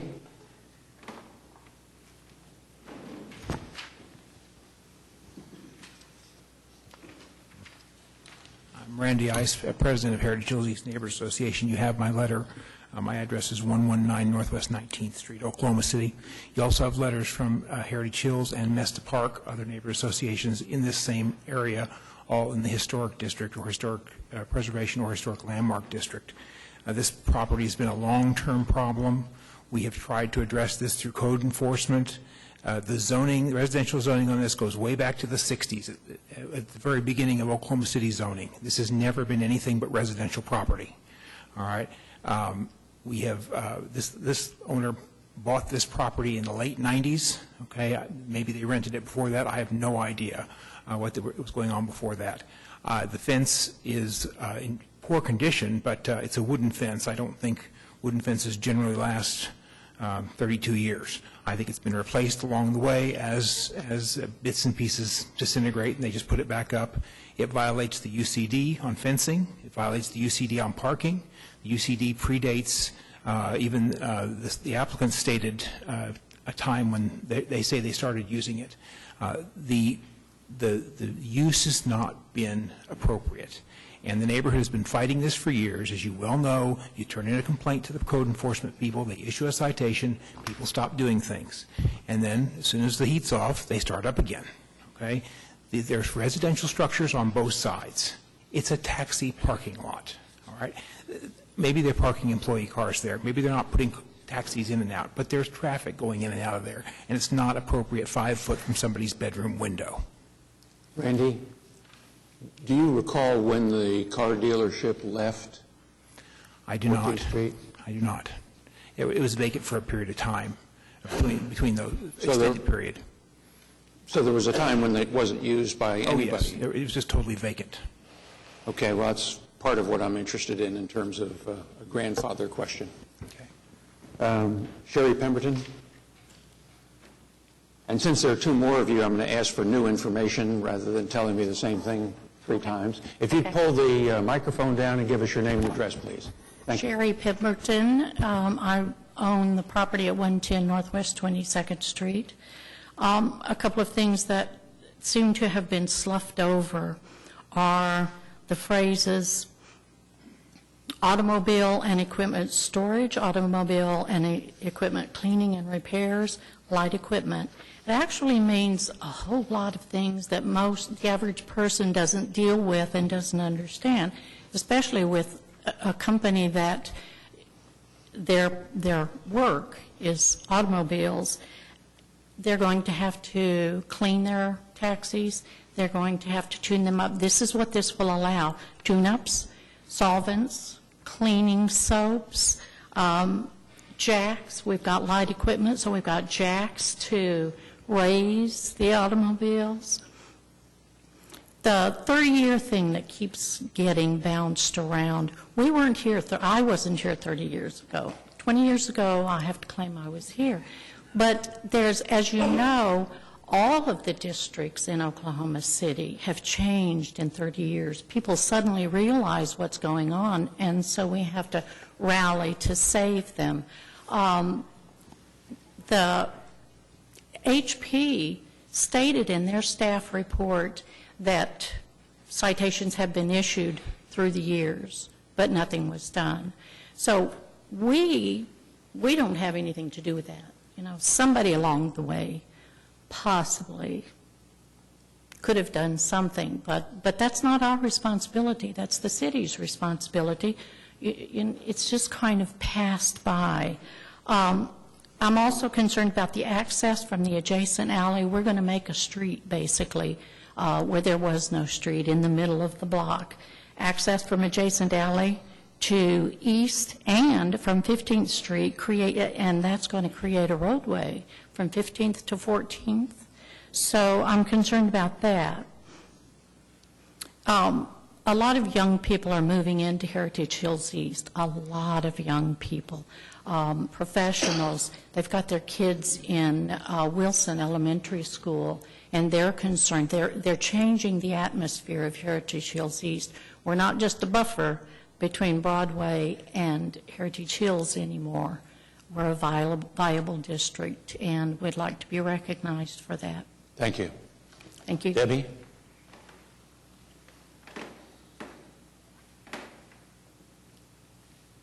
Thank you. I know you don't want to hear multiple people on this, but I do have some new information. Give us your name and address, Debbie, for the record. Okay. My name is Debbie Blackburn, and I own property in the 100 block on Northwest 22nd Street, former president of the association. Just so you know, this lot could be sold for a lot of money. The lot on 14th Street, just west of Yellow Cab, recently was sold for a residence for $100,000. We do have a few vacant lots in Heritage Hills East, not very many, but there are developers coming in from Edmond even and developing these properties and offering a good, at least $100,000. They've had some offers of $100,000 for the lot without anything on it before we start to build in this area because it is close to downtown. So this is this lot is viable. The lot just west of it, as I said, just sold, and it's going to be, they went to HP to try to get a house, permission to build a house on that property. The last thing I would say is that this is something we have attacked for a long time, but because code enforcement couldn't do anything about it, we just had to put up with it. And as Randy said, it goes hot and cold. They quit parking on it after we complained. But we have fought this for a long time, and to now try to come back and get something in law, a zoning change, that validates what they have been doing illegally for 30 years is not the right way to improve an inner city neighborhood. Thank you. Mr. Chairman, could I ask Mr. Ice and possibly Ms. Blackburn, at the beginning of our meeting today, the applicant asked for a continuance to allow some opportunity for the applicant's representative to meet with the neighbors and to see if there was any sort of accommodation that could be reached that would satisfy the neighbors. And I'm curious, is that something that you could contemplate? Can you see that there might be any way that the use could be ameliorated to the point that it could be allowed to stay, at least so long as it is the use that it is now? I understood the applicant to be saying that they would be willing to more or less grandfather the use so that if that use ceases, it would revert to straight residential zoning. Did I hear that? So I guess I'm just curious. I mean, is there any amelioration of the use that you can contemplate at all? Not at this point. I think there's just too much water under the bridge. This has been going on for years and years, and we have had numerous neighborhood meetings about this, trying to get this problem resolved through the code enforcement mechanism. And we don't have the ability to show up here and address you. We have to go through code enforcement when there's been a violation like this. You don't come to the Planning Commission to complain and say, make them stop. All right, we go to code enforcement. And after you do that for 30 years or 20 years or whatever, I mean, I have lived in the neighborhood since 1983, and this has been up and down on our agenda in our neighborhood meetings at least for 20 years, okay? But it's got well, I guess since Yellow Cab bought it in 99, maybe that's when it started, 16. But I mean, serious complaints from the neighbors over there about noise, the dumpster, the noise at night, just things of this nature. And you reach a point where there's not much you can do. I mean, and you can talk to people, but we had another. I'm sorry. Let me just be real sure I understand what you're saying. Is it because you do not believe that you could trust in good faith of the applicant to uphold any kind of an agreement you might reach? Well, if you could limit hours. You can do all those things. You could do all those things, but my question is, I mean, is there just, and I don't mean to make this sound like I'm putting the burden on you, is there just no accommodation that you feel could ameliorate the use? If they won't respect the code enforcement officers that have been serving them notices for years and years and years, why would they respect the neighbors? We just don't have any faith in the applicant. Thank you. Pardon me? Yeah, we can't hear you without the microphone. You won't. Sorry, Debbie. You won't. We make a record of this. Yes, the problem, Commissioner, is the fact that we don't want to encourage encroachment of higher density usage into a residential area, and that is a residential area. There is multifamily, but it is a residential area, and if you start that creeping zoning change, then you lose eventually the residential. That's what we had to fight for the last 30 years, is because the city at one time upzoned it beyond what it was. It was residential single family 1. They upzoned it, and we had to get it back to what, because it never changed. It never changed from R1. But if you have this creeping stuff coming in, then that's the problem. And so I don't think there's a desire for accommodation, because for 30 years we've said, quit doing this. And so they shouldn't be rewarded for breaking the zoning. I've been aware of it for 30 years personally, and I sympathize with the neighborhood because they try repeatedly through the city's offices to get control of something like this and have conformance occur, and it doesn't. And, Paul, my comment to your client would be it's probably time that your client stops being a nuisance to both the city and the neighborhood and put cars somewhere else. That's an inappropriate place for them, in my view. And I've watched it for more than 30 years. My comment is, same with Commissioner Yokel. I do appreciate, Paul, what you tried to do is make this a contingent thing, that if in the event, something happens and you guys get off the lot, that denies 30-some years of history and encroachment, and having been in part of this world of near Edgemere, near Crown Heights, now Linwood, John's in Heritage Hills, and all the horrendous effort that has gone in to try to make these areas stable and preserved, because back in the day, not very many people cared, and there weren't very many people that took action and used that semi-truck go there because there's a vacant lot. We can't do that anymore. And so, I move to deny the application. Well, I'd make one further comment, and that is evidently the use by the automobile dealership was discontinued. And if it's discontinued for a certain period of time, a non-conforming use, you can't go back and reestablish that use without appropriate zoning. Mr. Chairman, on your last comment, I know the auto dealership was there. Oh, it was. I remember it. I know they were there. it may or may not have been a non-conforming use at the time. My understanding of this is the zoning has been R4 all along. You can't have non-conforming parking in R4. I checked back with staff, how far back did it go, and they couldn't tell me other than it went well before 1983. Okay.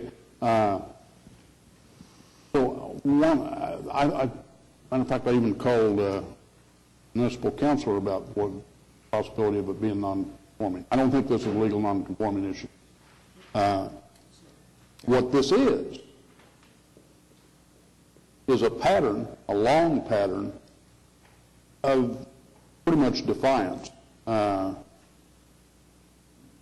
Years of notices go unresponded to. Well, respond immediately, then go back to their deal.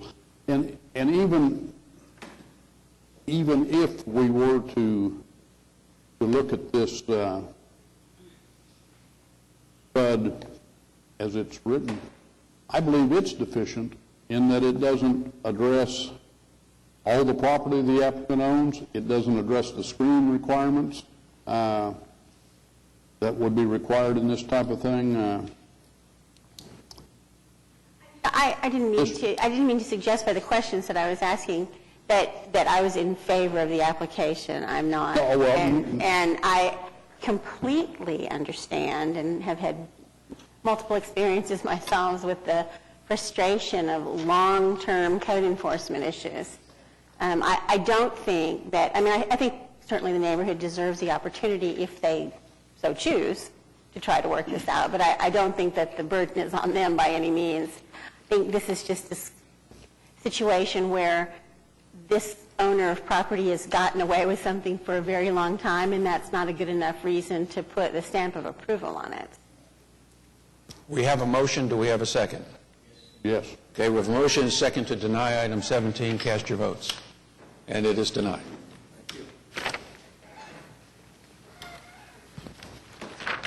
Item 18, C6719, final plat of Summerhill Phase 5, located east of Mustang Road and north of Britton Road. Good afternoon, Jason Spencer with Craft and Toll here on behalf of the applicant.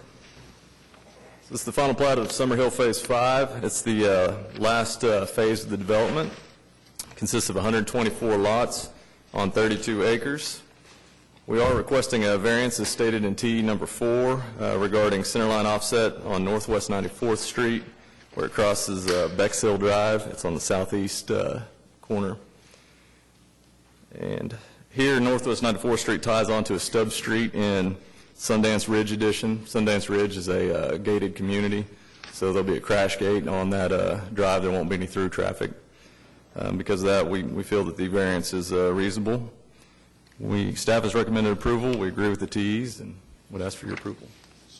No one has signed up, and we have a variance for TE4. I'll move variance to TE4. We have a motion and a second to approve the variance. Cast your votes. Move the application. Microphone, Bob. Second. Okay. Motion and a second to approve item 18. Cast your votes. That's approved. Item 19, Spud 818, application by Allen Engineering to rezone 1008 Southwest 81st Street.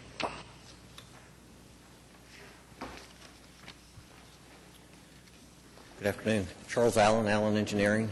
Mark Mathis is here, the developer.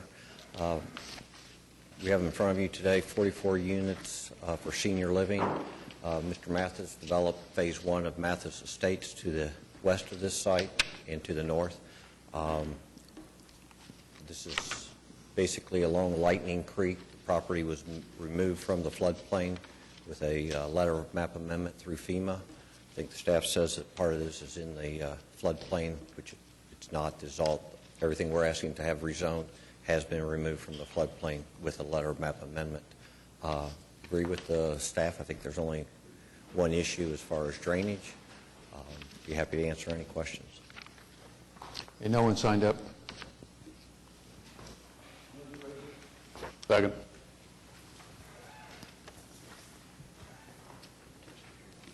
We do? Oh, we did.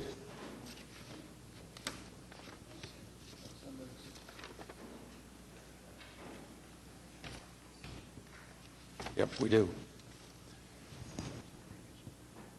Commissioners, no one signed up on this item? Okay, sorry, I missed that. Motion and second, approve item 19. Cast your votes. That's approved. Thank you. I owe Mark Schultz an apology. Is he here? I missed you last case. Is it? Yeah. I didn't give you a chance.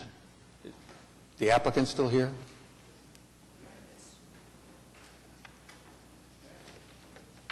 I missed a note that Mr. Schultz had signed up, so we'd like to hear what he has to say, and then we'll see if we need to revisit the issue. Thank you very much. Good afternoon, ladies and gentlemen. My name is Mark Schultz. Excuse me one second. Do we need to rescind the vote first and then hear him? We can go hear him. All right, go ahead. Thank you. My name is Mark Schultz. I'm a resident at 11024 Northwest 101st Street in Surrey Hills. I have a cover letter and some pictures. May I pass that out? Yes.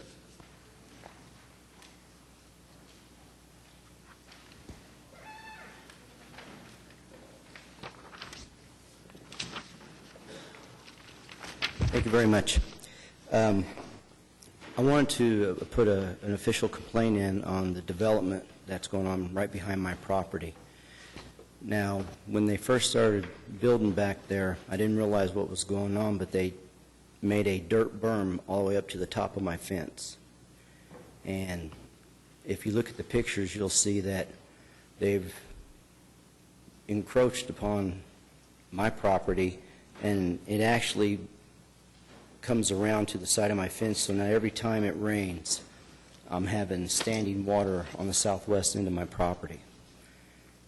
When I complained about it and I called the developer up, they said they would look into it and they would never get back with me.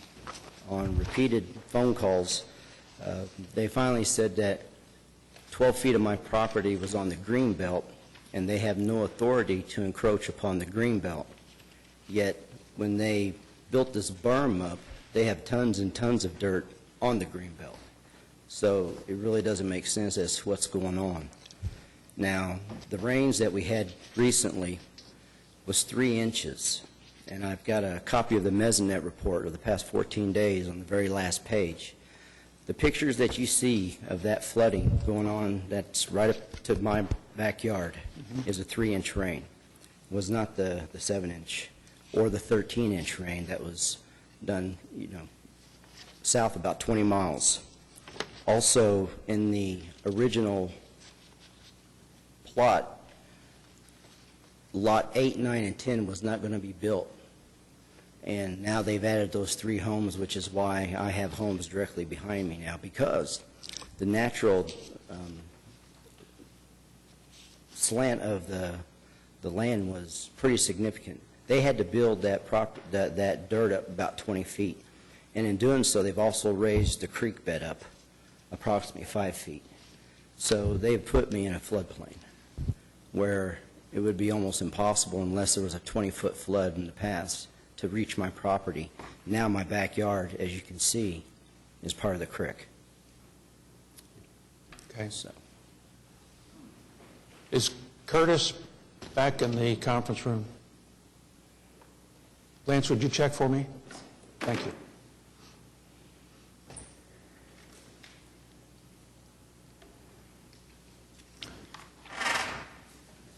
While he's coming up, yeah, go ahead. You might want to look at these. This gentleman, Jason, did come up and said that he would send somebody out, but like I said, I've been going through this for a year, making phone calls, and finally didn't get any phone calls back. So I do appreciate that he's addressing it now. Curtis, can we give you a set of this, please?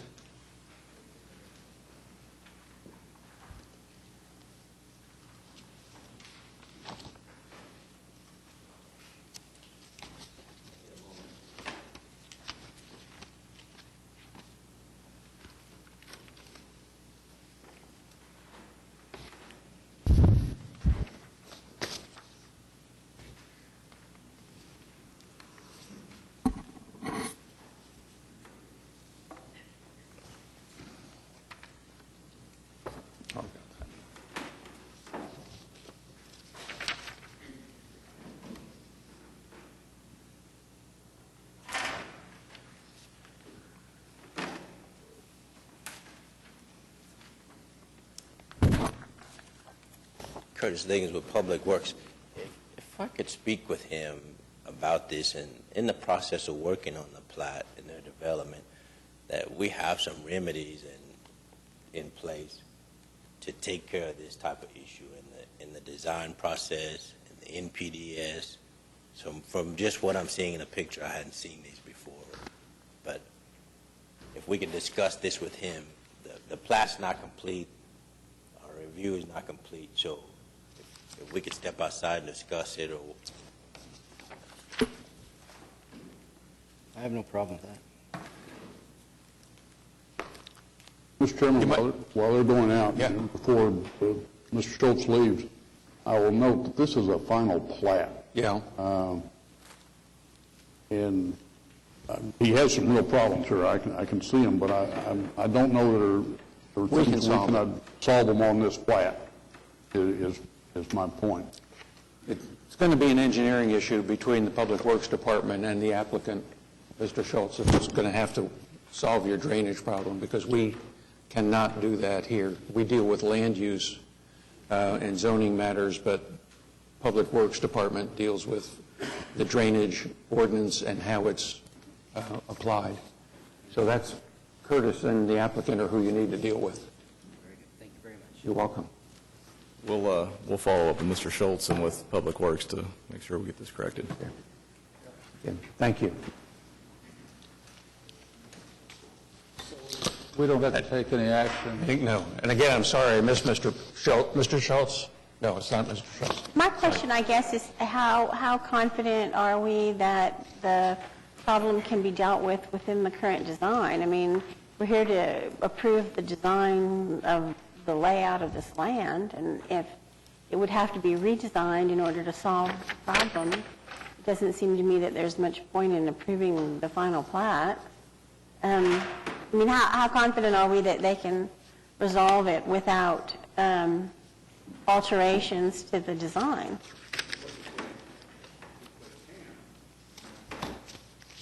If they can't do it to quote engineering standards, then it can't go forward.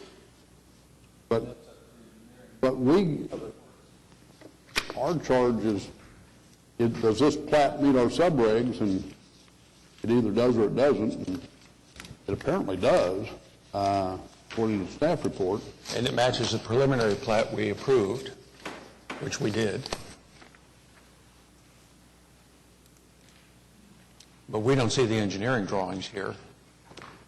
And that's what wouldn't be able to read them if we had them. Well, but that's what TE1's about. Now, whether the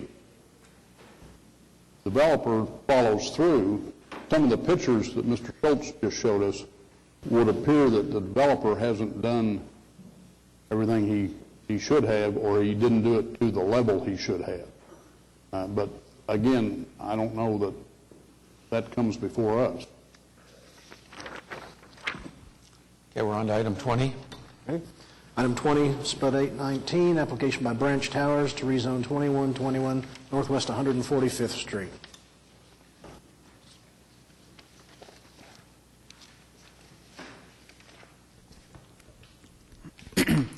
Mark Kessner, 1900 Northwest Expressway, Suite 1220, on behalf of the applicant. This is a PUD that we're trying to spud out of that I think you guys are very familiar with. It's 1281, which you discussed at length earlier. I'll just kind of touch on real briefly from the outset and let you guys ask questions based on the packet.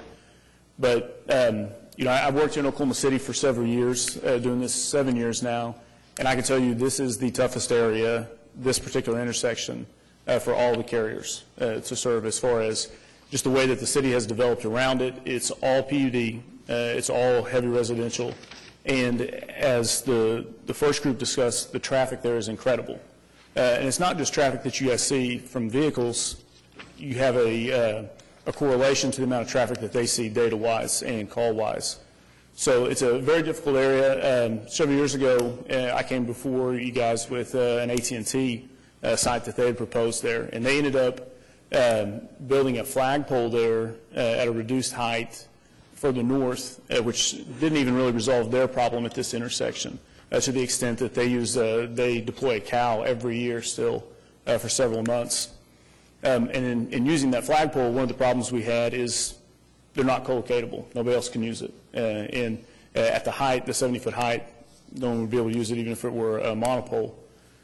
For this particular tower, it's T-Mobile who I'm representing, and they have the same issue that we saw with AT&T. They're at the 150th and Penn.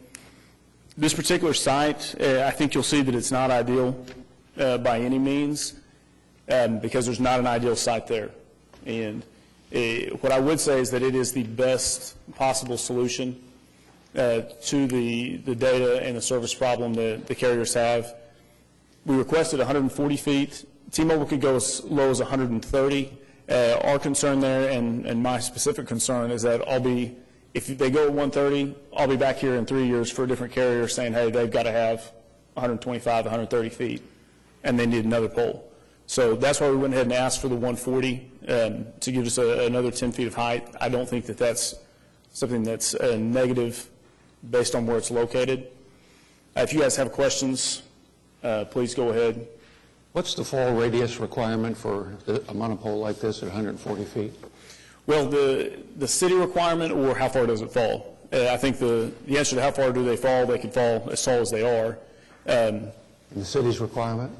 The city's requirement varies on the land use, and so that's why with the SPUD it's a little more different. If this were zoned purely residential, if it were R1 zoning, they ask you to be 300 feet, but it's more of than a fall zone, it's more of a property protection.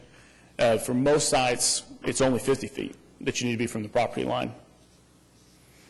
125% of the residential use is what I think that kind of the overarching theme is within, and we certainly meet that. Okay. No one signed up? The SPUD is a single-use SPUD for a telecommunications tower. It's carving that out of our favorite 1281. This land, as I understand it, is owned by the church. Yes. I would be hesitant to not include 1281 zoning in this SPUD. Should the cell site ever go away, here's the church sitting on 1281, and this little half an acre little dot that they can't use because it's supposed to be a cell tower. So I assume you have no problem amending the application to include the uses provided in 1281? Certainly. Yeah, that's not an issue at all. I just can't see. No, it makes sense. And I understand we're constantly asking you to limit to what you want to do, but in this case, because we're carving out this little postage stamp, I think we should protect the church a little bit. Certainly, yeah, no concerns. When I applied, I wasn't sure. I put, I think, 02 as the underlying zoning. I wasn't sure what to put under there. So we have no problem with that. Do we do that with the TE? JJ? Yeah, continued 1281 uses for site plus tower? Okay. With that T addition, I'll move approval of the application. We have a motion and a second to approve item 20 as amended. Cast your votes. It's approved. Thank you. Number 21 is continued. A side comment, Mr. Chairman. I bet you'd never thought you'd hear me say something like that. Item 22 is C6718, preliminary plat of Mustang Valley, located east of Morgan Road and north of Southwest 29th Street.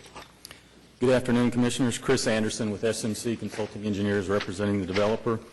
We've read the staff report, agree with the TEs, except for we would like to request a modification to TE number 3. We're okay with the first part of that, where it asks for us to line up with the street across on the other side of Morgan Road.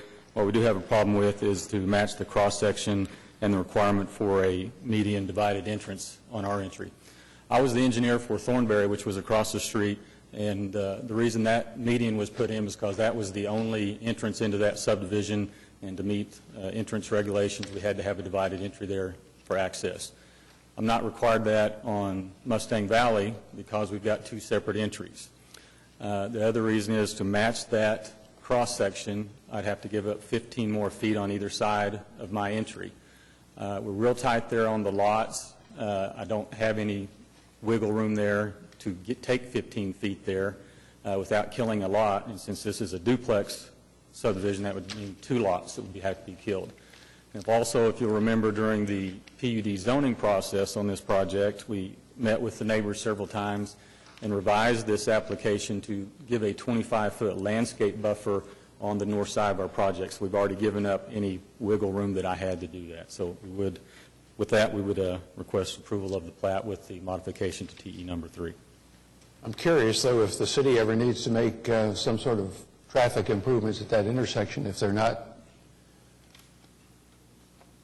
don't set up the same on opposite sides of the street, it can complicate future traffic engineering issues at that intersection.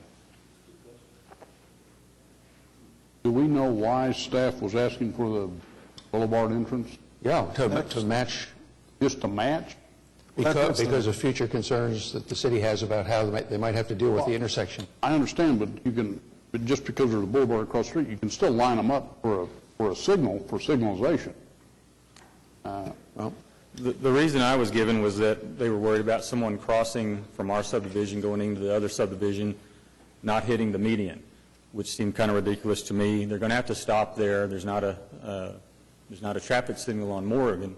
And to me, if you can make a 90-degree turn off of Morgan from both directions without stopping and not hitting the median, I think you can do it crossing. I don't see hitting the median as an issue. That would. I know some people who drinking might do that, but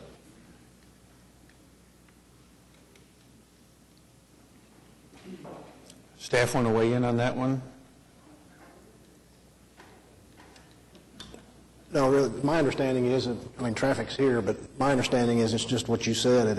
It makes it a problem for if there are traffic improvements that need to be made at that intersection, that if you've got one little narrow street, and then one straight across as a boulevard street, it's a problem to line those things up. So our traffic department would like to keep TE3 as it stands, is the point. What's the pleasure of the commission? No one signed up.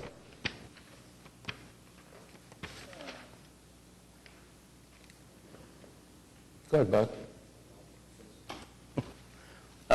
Well, I mean, I don't have a problem with changing TE3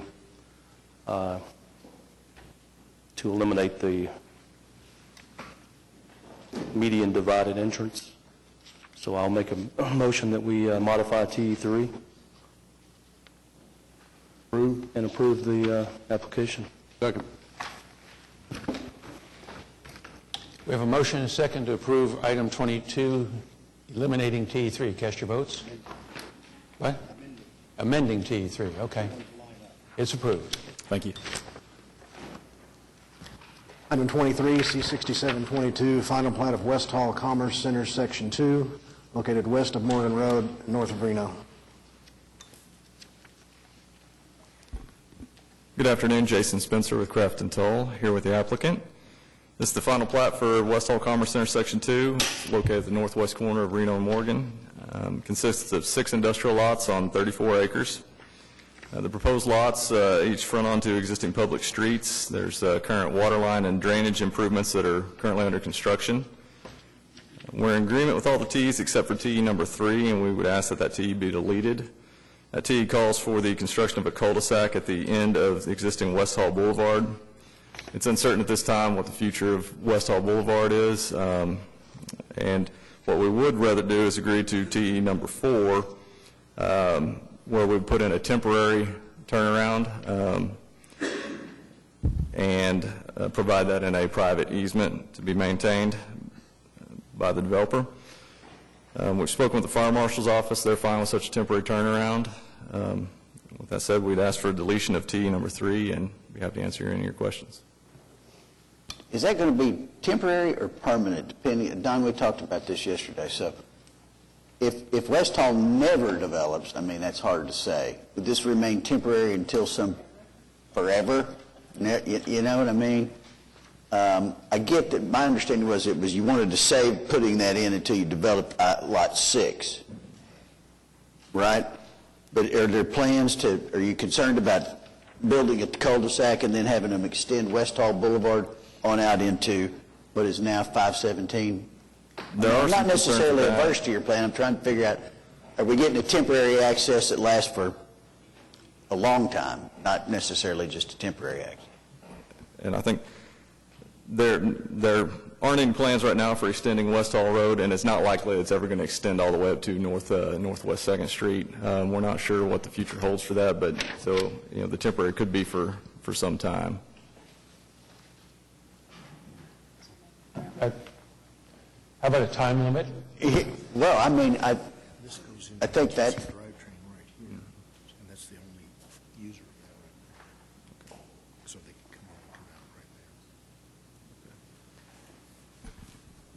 And so what we've got is at the end of the existing paving, there's a boulevard road that goes into ATC drivetrain, and that's where traffic moves in and out of right now. And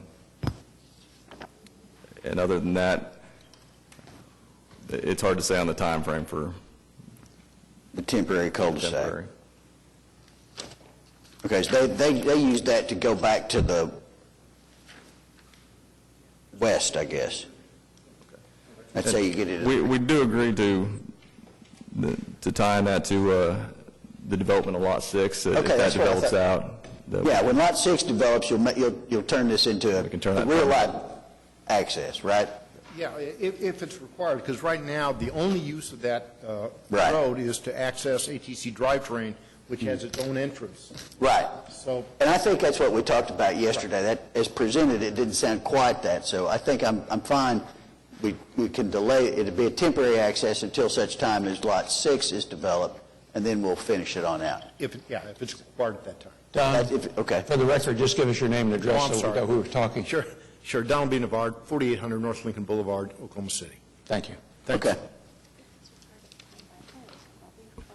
Would we require it? Yeah. He said if it's required, it'll be developed at that time if it's required. Who would make that determination? I guess we would. Are we requiring it right now? No, we're not requiring it until Lot 6. When Lot 6 would develop, then it would be, at that point, it would be needed when Lot 6 is developed to provide, not only access and place to turn around for that lot. Okay. That makes sense. So when Lot 6 is developed, it'll be required. Right. I'm guessing, because you won't be able to access Lot 6 without that, right? So we'll add a sentence to TE4 then to... Just to make sure, I want to make sure. I'm sorry, Lot 6 is accessible right now. It's at the corner of Reno and West Hall, if you pull up the screen. Well, I think the point is that sometime the temporary access has to be cul-de-sac, needs to be a permanent cul-de-sac. Yeah, there are a couple factors here, Commission, that bear in this. ATC Drivetrain has been talking for years for expanding their property to the north, in which case that cul-de-sac may become just a road to their property. So that's why, after talking with staff, we said if it gets developed and it's required, because it may not be required if the road is continued on. I got it. Yeah, there's still vacant land between the north end of this plat that could be further right, could be later developed. Look at that in a subsequent plat. So that's the suggestion about if required. Yes. Because ATC Drivetrain has been talking about using that land. Understood. To expand. Okay. All right, I think we agree. Yeah. All right. Thank you. No one has signed up, Commissioners. I'll move approval as condition. So we're deleting TE3. Deleting TE3. Second. Okay, we have a motion and a second to approve item 23, deleting TE3. Cast your votes. And that's approved. Thank you. Item 24, C6726, final plat of Western Townhomes, Phase 1, located east of Western Avenue and north of Northwest 164th Street. Mr. Chairman, members of the commission, Brian Kuhn with you as always representing the applicant. There are 8 TEs. We agree with all of them and request approval.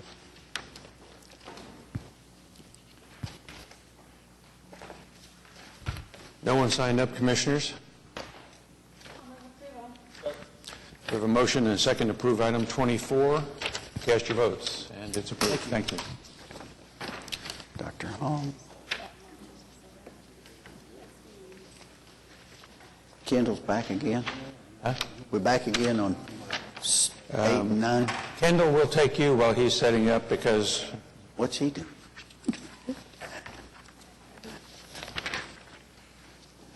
First thing I need is a motion to rescind the vote on items 8 and 9. So moved. A motion and second to rescind the votes on items 8 and 9. Cast your votes. What happened earlier is we had 6 votes on the board and 7 of us sitting here, so it's possible that the outcome would have been different. I abstained because I had not heard the presentation, so I was late. That's why I abstained. So we're in the same box we were before. Unless you want to have Kendall. Kendall, do you want to tell Mike about your application? I would love the opportunity. Okay. Talk to him. We'll just wait. Okay, and I appreciate the opportunity as well. Obviously, what we've got is a 15-acre site located on west side of Sunny Lane, just north of southeast 119th Street. It's currently, as we stand here today, referred to as in your comprehensive plan as the urban growth area. Just a little bit of quick history that I didn't mention earlier, but we met with your staff several months before we even made an application. Given that it's a little bit odd, it's urban growth, but it does have a land designation use as industrial. However, if you go look at this site, it's obvious if you've been there that industrial is not going to be appropriate in this site. So we worked with your staff about, is this, being the 12 one-acre lots, is this going to be a reasonable plan? And moving forward from there, we went out, did what we know is a concern in these areas. We spent $30,000 on 4 water tests because that's the minimum.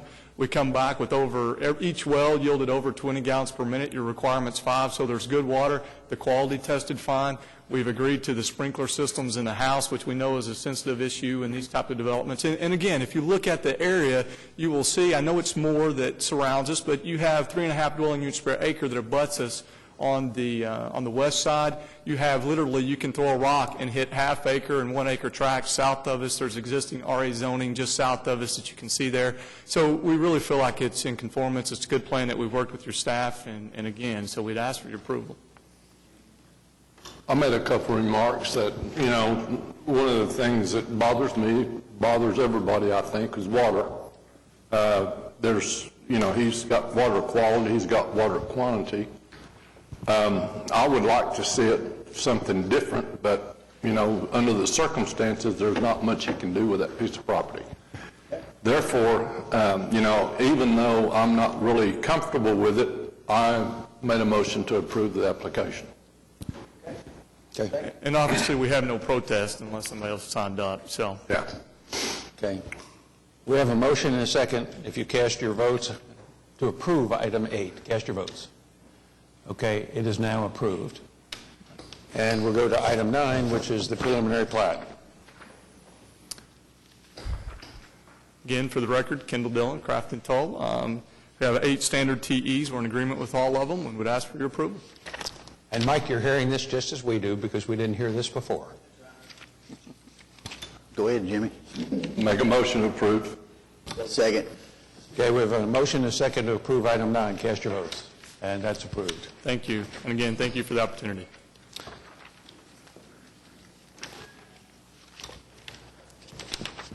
Okay, and that takes us to additional item 5A, C6638, final plat of Heritage Oaks, Section 6, located north of 122nd and west of Western Avenue. Do you agree with all the TEs, David? That's my first question.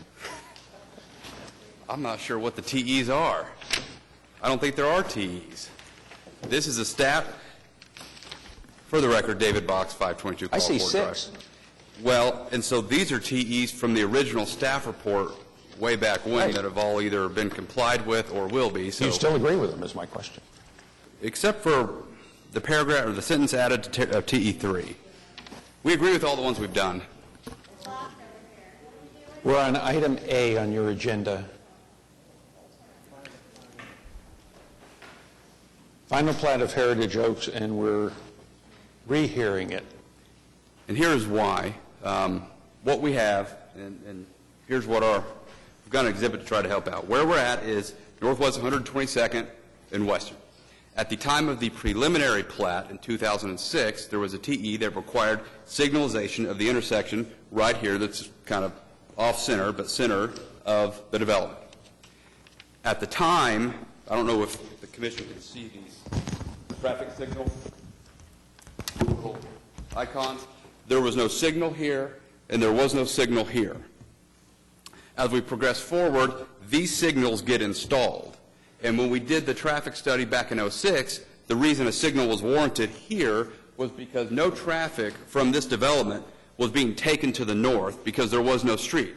Well, as the Planning Commission now knows, this development to the north, this being the Chisholm Creek development with the Topgolf and the St. Anthony's, it's not only happening, this road's already built.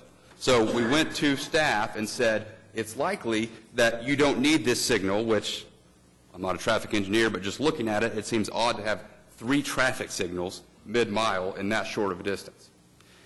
Staff said, you might be right. Go do another traffic study to see what it says. So Mr. Butler, who's here, TEC did the traffic study and confirmed that no, this signal is no longer warranted because a lot of the traffic that would project out here, well, now there's a stub and it's going to connect to a street that's already in place, is going to go north. So it's no longer warranted. What we got back from staff was, if the projections are wrong and the people who are projected to go north don't actually go north, we might have a problem.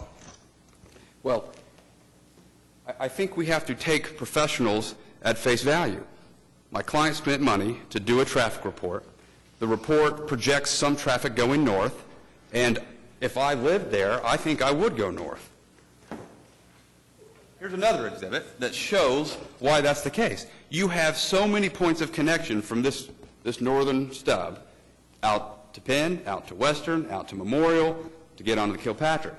But to say if the projections are wrong, well, then why do we do studies? If water flows where the study says it's going to flow, great, but what if the water doesn't flow where a study is going to flow? Well, we can't engage in these what-ifs.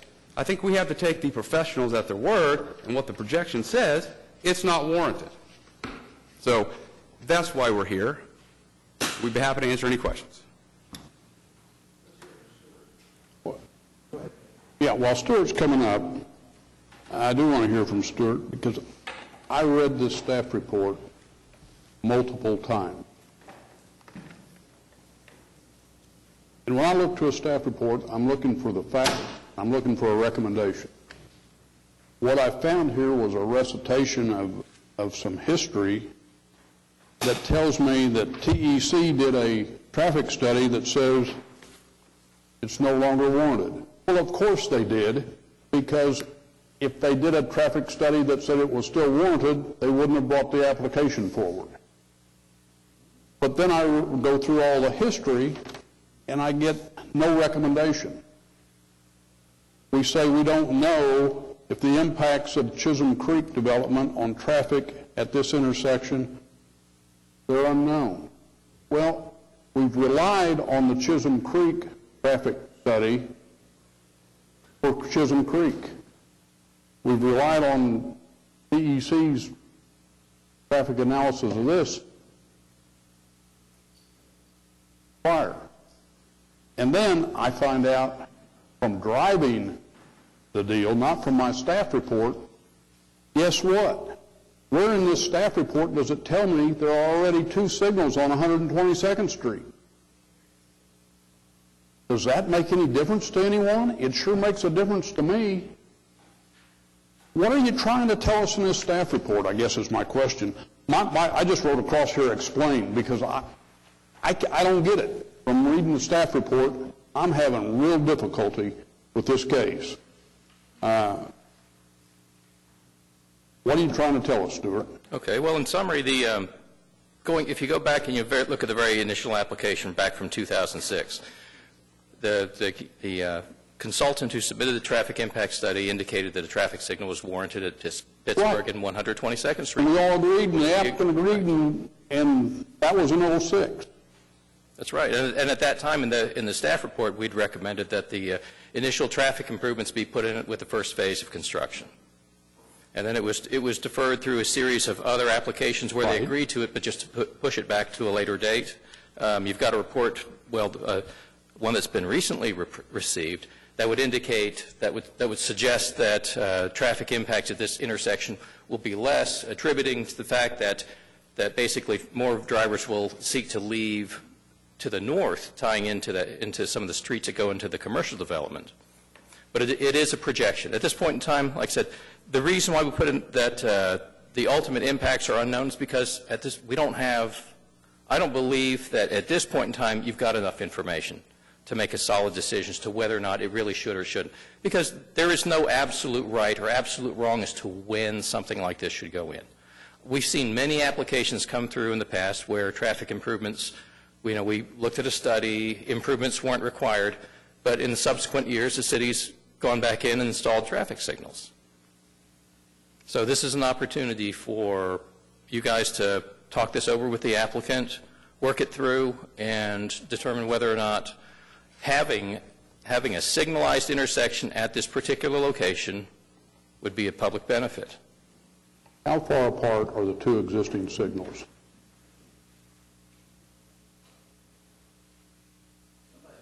Well, I know, 1,700 feet. Oh. How long? 1,700 feet. Less than 1,700, okay. So, and this is going to be right in the middle of that, not right in the middle, but... You would have so a gap of basically, 760. in 1,700 feet, if we put this signal in here, we'd have 3 stoplights in 1,700 feet on 122nd Street? Okay, now, if you look at some of the uses where some of those other signals are, the signal to the west is over at Heritage Hall High School. Correct. Heritage Hall High School is not a high traffic generator, ordinarily speaking. I mean, during the summer months, you probably see very little activity there. It's the likelihood of that signal cycling is probably not very common. The next signal over is at Reynolds Road, which is basically it's access to a retirement center. Also not a high traffic generator. So Heritage Hall's signal triggers when someone's on the pad? That's correct. And otherwise, it's always green. Okay. Just question. I have to say that your suggestion that we take professionals at face value is amusing. But I also think that the idea of putting 3 traffic signals on 122nd between Western and whatever that other street is ridiculous. I travel this stretch of road with some regularity, and it doesn't carry enough traffic to warrant that. People in cars are not water. They don't flow a certain way given, gravity. But nonetheless, even if nobody leaves this piece of property to go to the north, nonetheless, there are now 2 signals on 122nd Street that didn't used to be there. And I don't think we need a third. So that's my vote. That's my conclusion as well, but, and here's the but, and I don't know if we can do anything about it, but your projection is that now that they've got that opening on that, what's the northern street, you're saying that they're all going to move that way. Not all of them. Well, no, but that's where the traffic is going to be flowing through. And I just don't know that you can really make that projection accurately today, because there is a school down there on 122nd. 122nd might be easier to get to places than going on Memorial or that other street. There's all sorts of different factors. Saying all that, I agree with Janice. 3 stoplights within a 1,700 feet area that doesn't fit to me. But I think that you might be encountering some problem in the future. That's all I'm thinking. Yeah, no, sure. What our point was, yes, you may not want to go to Memorial, but the benefit is this thing connects both to Penn and Western. And so you can It goes access both ways, right? Yes. Yeah, so there's a way to get out. Right. I mean, okay, well, that's so, I agree with your comment that cars aren't water, but they need to flow, okay? And my only point was, I don't think it's fair to require a traffic study and then to just dismiss it and say, well, what if it was wrong? Sure, fair enough. Fair enough. We've done it before. Sure. Nick? Well, I still have a question for Stuart. Do you have a recommendation? There is one other phase of this development coming up, is there not? This is the last phase of the development. No, I believe there's one other phase coming up. There's one more phase. I'll have Chris Anderson tell where the last phase is. Chris Anderson, SMC Consulting. The northwest corner. Yes. Which I'm currently working All right. Thank you. I'll move approval of the application. Okay, we have a motion and a second to approve item A. Cast your votes. It's approved. Thank you. That concludes the items for public hearing. Planning Commission committees, we don't have one. Planning Commission members? Yeah, but we never hear from them. The voting for officers. What? You're going to instruct, Can't hear you. Voting for the officers for next season? That's on the agenda for June 11th. Perfect. Because I won't be here the next June meeting. Nick? One quick question. Does the record show we took action on item 18? Item 18? I believe it does, but I wanted to make sure. Yes, we did. Anything else, commissioners? Move to adjourn. We're adjourned.